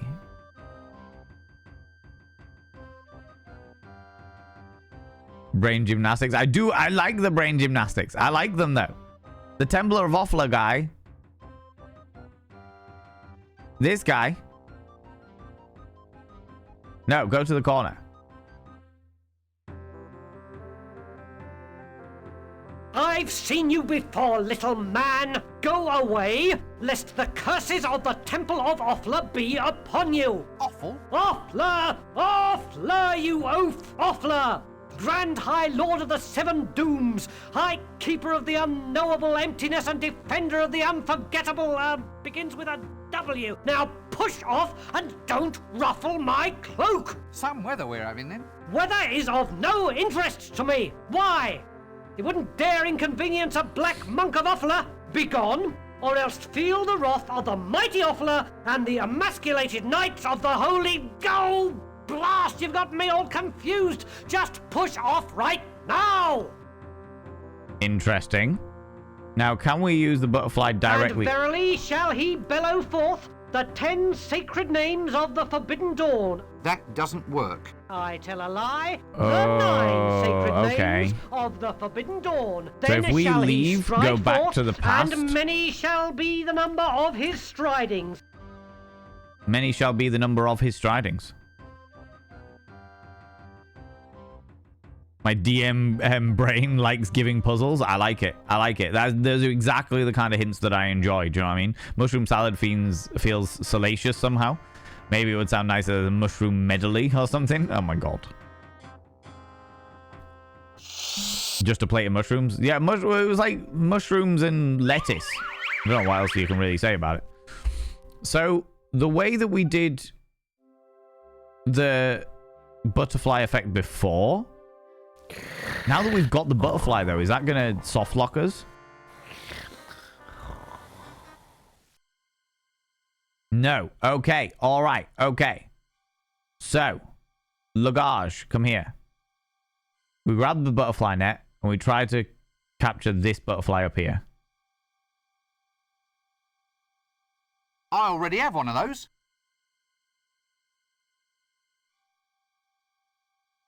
Oh, shit.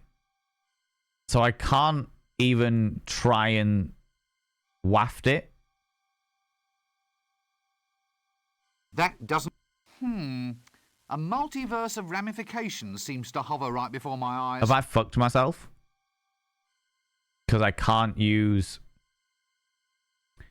Ah, no fooling this. I've taken an advanced course in lamp recognition, I have. Because the way that we did it before was we wafted our net, the butterfly evaded the net, it went up to the lamp, and that's how it got it in.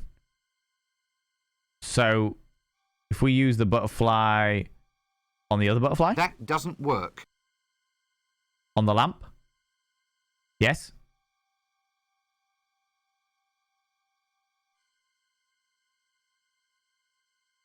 Okay.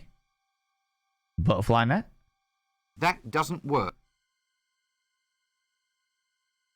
Ladder? That doesn't... Oh, I didn't need to pick the manure. That's fine. Ah, no fooling. I've taken an... Ah, no fooling this. I've taken an advice. Ah, no fool. I've taken an advice. Ah, no oh my fooling. God. I've taken an...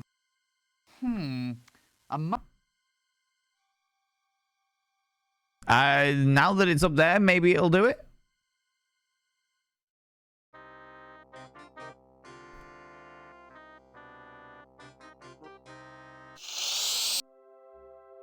Maybe we've cheesed it, potentially. Oh. Make it rain with the butterfly. That's the way that games like this work, for sure.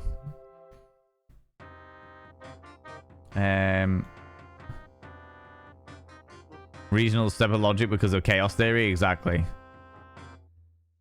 The number of counting shall be 3. Not 1, not 2, but 3. Yeah, the monk of Offal, or Offler, is full of shite, is what it is. If it's too small to be a mushroom, it must be a mush closet. Oh my god. You're getting close to it? And verily shall he bellow forth the 10 sacred names of the Forbidden Dawn. I've seen you before, little man. Go away, lest Awful? Offler begins with a... Now push! Some weather we're... Weather is of no... Why? It wouldn't be gone. Go! Yeah, that's not worked.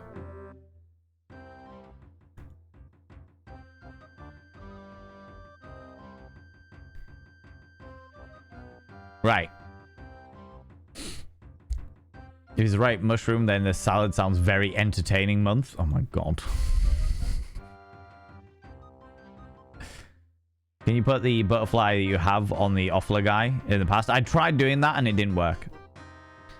I had a mushroom salad. It was sauteed oyster mushrooms with breadcrumbs and served on top of some green with some balsamic on top.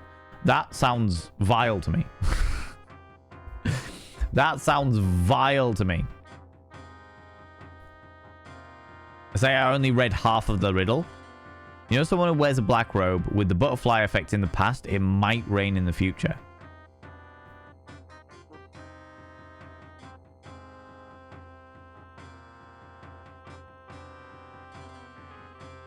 But I can't reenact the butterfly effect in the past.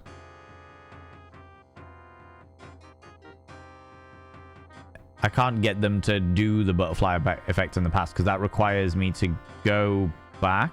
Well, try it. We'll give it a go once again. Because that's what I was trying to do, was make the butterfly effect of the past so that I could get the rain in the future. So we go to the park.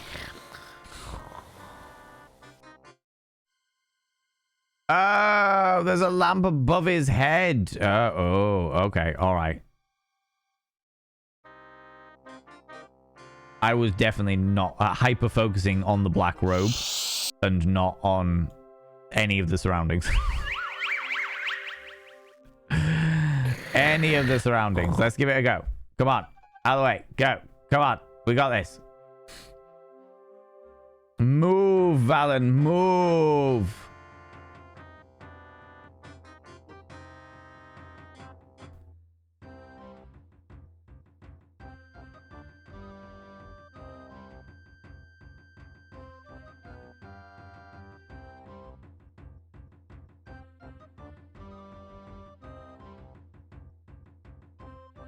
There's no... Oh. And verily shall he bellow forth the 10 sacred names of the Forbidden Dawn. A street lamp. A sure sign that civilization is ever creeping up on us. Probably against its will, though. I tell a lie. The 9 sacred names of the Forbidden Dawn. Do we need to light it? Stride forth, and many shall be the number of his stridings. That doesn't work. Okay, we need to Across light the it. disc shall he stride, and those who gaze upon him shall say, Look, it is Offler, and he strideth. Okay. I know you have an impulse-based brain. So I need to go to... I think I've got it. I got it. I got it. I need to go to the past, unleash the butterfly on the lamp above his head in the past, then come to the future, and thus the rain shall exist. Took me a while, but the logic is there.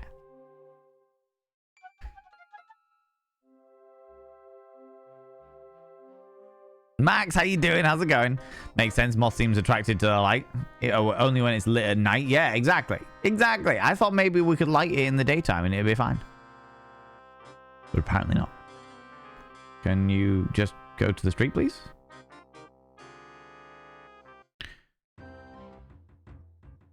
Okay. Plan of action, base 1. We are good. That was painful to watch. Good! I am glad that I could have caused you some mirth. Come, corner.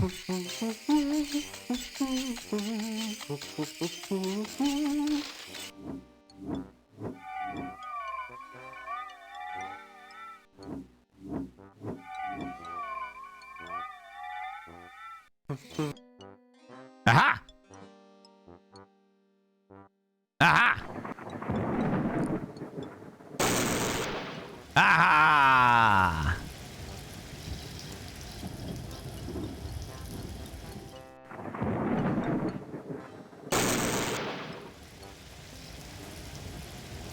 Get rained on, awful boy.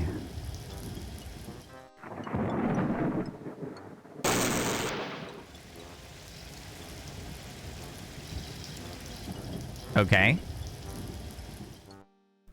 You drench through.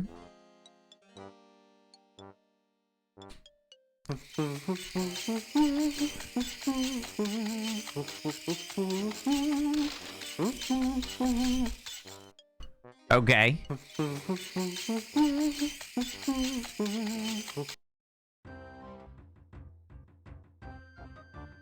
Although he's just standing there, he was just having a good time. He was determined not to be dissuaded from the Temple of Offal. Offler, you know, a moistened monk of Offler. It's only a wet robe. It's fine.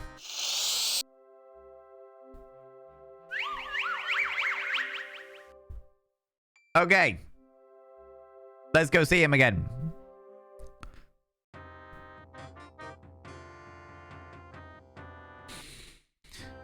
Hey, awful boy. Where is that? Thanks for making my spouse age 5 years, man. Sometimes it just takes a little while for my brain to get in gear. Oh. You're naked. Hello there. Damn! The dye's running, turning my skin all blue. A wet, dripping monk. I wonder if I can muster some crocodile tears. That doesn't work. The dye's running.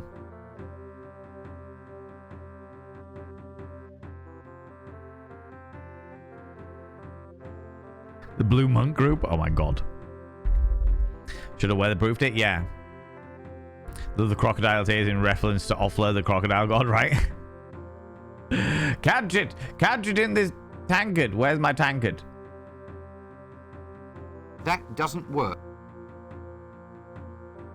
I don't have a sponge. That doesn't work. In the glass. That doesn't work. Thought maybe it would use the... A wet, dripping monk. I wonder if I can muster some crocodile tears. Damn! The dye's running, turning my skin all blue. I can't give him the sheet. That doesn't...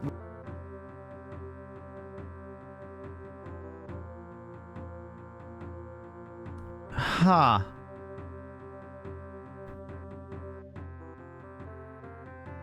Catch it in the net, sure. That doesn't...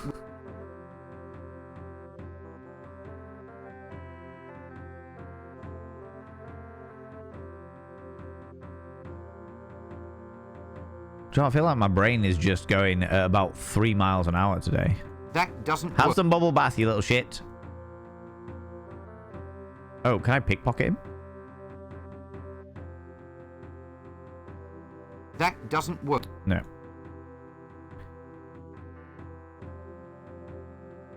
It hurts. Yeah, because you know what you're doing. You know what's going on next. So he's been rained upon. Where's he put the dye's running, turning his skin all blue? He hasn't put the robe down anywhere. He's just holding it. Or has he put it down somewhere? And I'm just clueless for it. I'm going to have to recharge my mouse in a minute. He's not hanging it anywhere.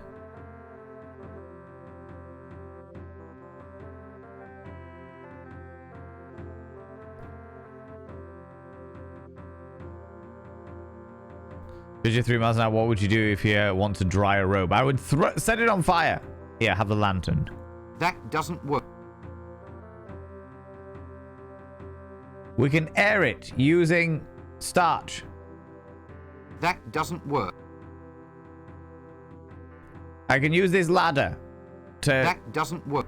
throw it over and allow the wind to cascade it down. I would blow on it. Here, have a feather. Look, a feather. That doesn't work. No.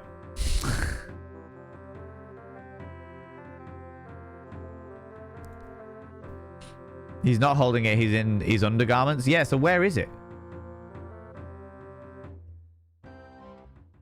Oh, wait. Did he put it in the alley? Ah, ha, ha. Come here, you little shit. Onwards. Onwards. To violence. I mean victory. Oh, what was that? Who are you?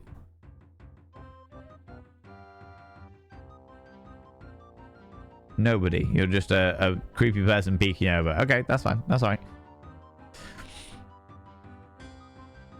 I see a rat down here as well.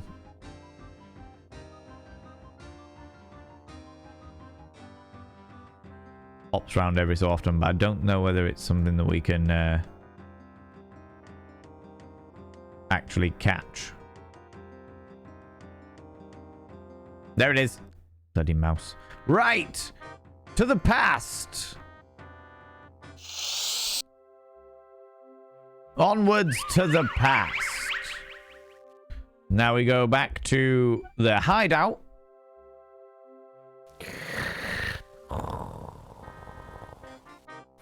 We go straight to the hideout because we have no shame. We don't run around all over the place like this. Git. We throw the black robe upon us.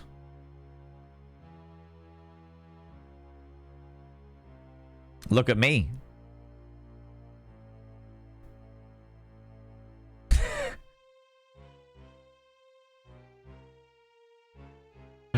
Oh, I love it. I love the luggage. Hello? Hail! Yes, hail, brother doorkeeper. Right, give me the password and I'll let you in. Oh, all right. The yellow bird whistles as the blue moon rises. Does it really? Well, maybe it doesn't. How about the octopus dances sideways? Yes? The mollusk shall swoon in the darkness? Go on. And the blind dog wears a dress? Sounds as if there's a lot going on out there. But if you want to come in, you'll have to give me the password. But I know what the password is.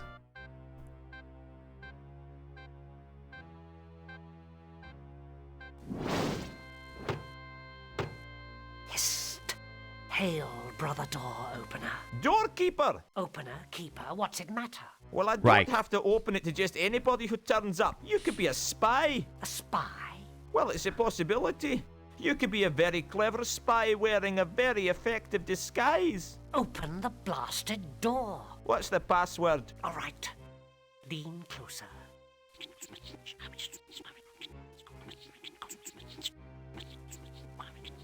fuck's sake. Right? No. What? You didn't say Simon Says. Open the door or I'll kill you. Ah, the other password. Okay.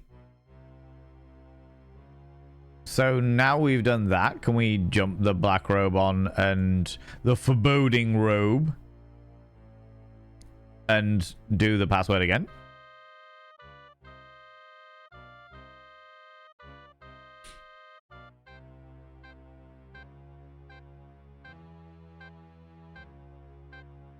This would be an excellent game for Larian to remake, yeah? How you doing, Doom Hippie? How you doing? Hello? Hail! Yes, hail, brother doorkeeper. Right, give me the password and I'll let you in. Oh, all right. The yellow bird... Does it real? How... Yes? Go on. Sounds as if...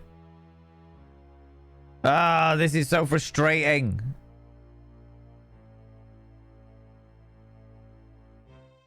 I'm going to have to go back to the present to then come back to the past to reset that entire scenario. A thing you will not find out for hours if I let you at this. Well, I know that I need to... Oh. I did start whispering. I did start listening before he whispered.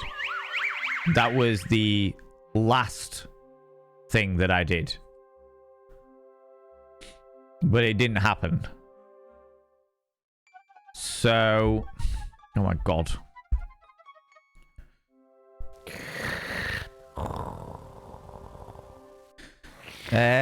Straight to the hideout.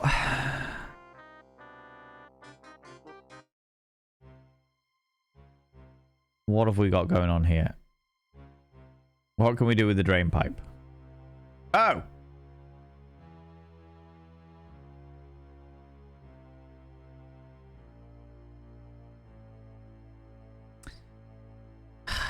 Oh, you say that, Sembar. Ah, that's better.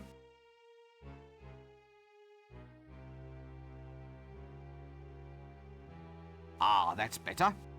Okay, so now I can hear it. Despite the fact that I've got the second password, you know, I've got the open the door before I kill you scenario, but apparently that's not good enough. Okay.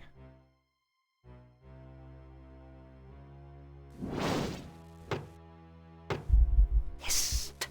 Hail, brother door opener. Doorkeeper! Opener, keeper, what's it matter? Well, I don't have to open it to just anybody who turns up. You could be a spy. A spy? Well, it's a possibility. I'm You a could spy. be a very clever spy wearing a very effective disguise. You could. Open the blasted door. What's the password? All right. Lean closer. It's... spoons, swordfish, right? No. What? You didn't say Simon Says. Open the door or I'll kill you. Ah, the other password. If he finishes by saying open the door or I'll kill you, I am going to be furious. Because we already knew that door. No. Robes. Robe.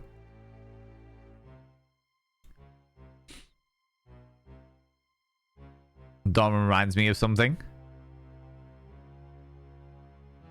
I love the fact that the luggage masquerades himself as a table. Remember to say Simon Says? Yeah. Hello? Hail! Yes, hail, brother doorkeeper. Right, give me the password and I'll let you in. Oh, all right. Ah. Let's see now. It's... blah, blah, blah, spoons, blah, blah, blah, swordfish, blah, blah, blah. Right? No. Hey. You didn't say Simon Says. Simon Says. Okay. Welcome, O fellow brother Oh of my the God. elucidated brethren of the sword.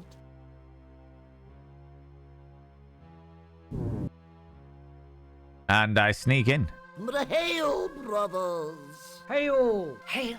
Hail! Hail! Yay, right! Hail! Once again, we elucidated brethren of the sword are met. Once again, we shall weave the webs of power. For we know now that it is our destiny to rule this city.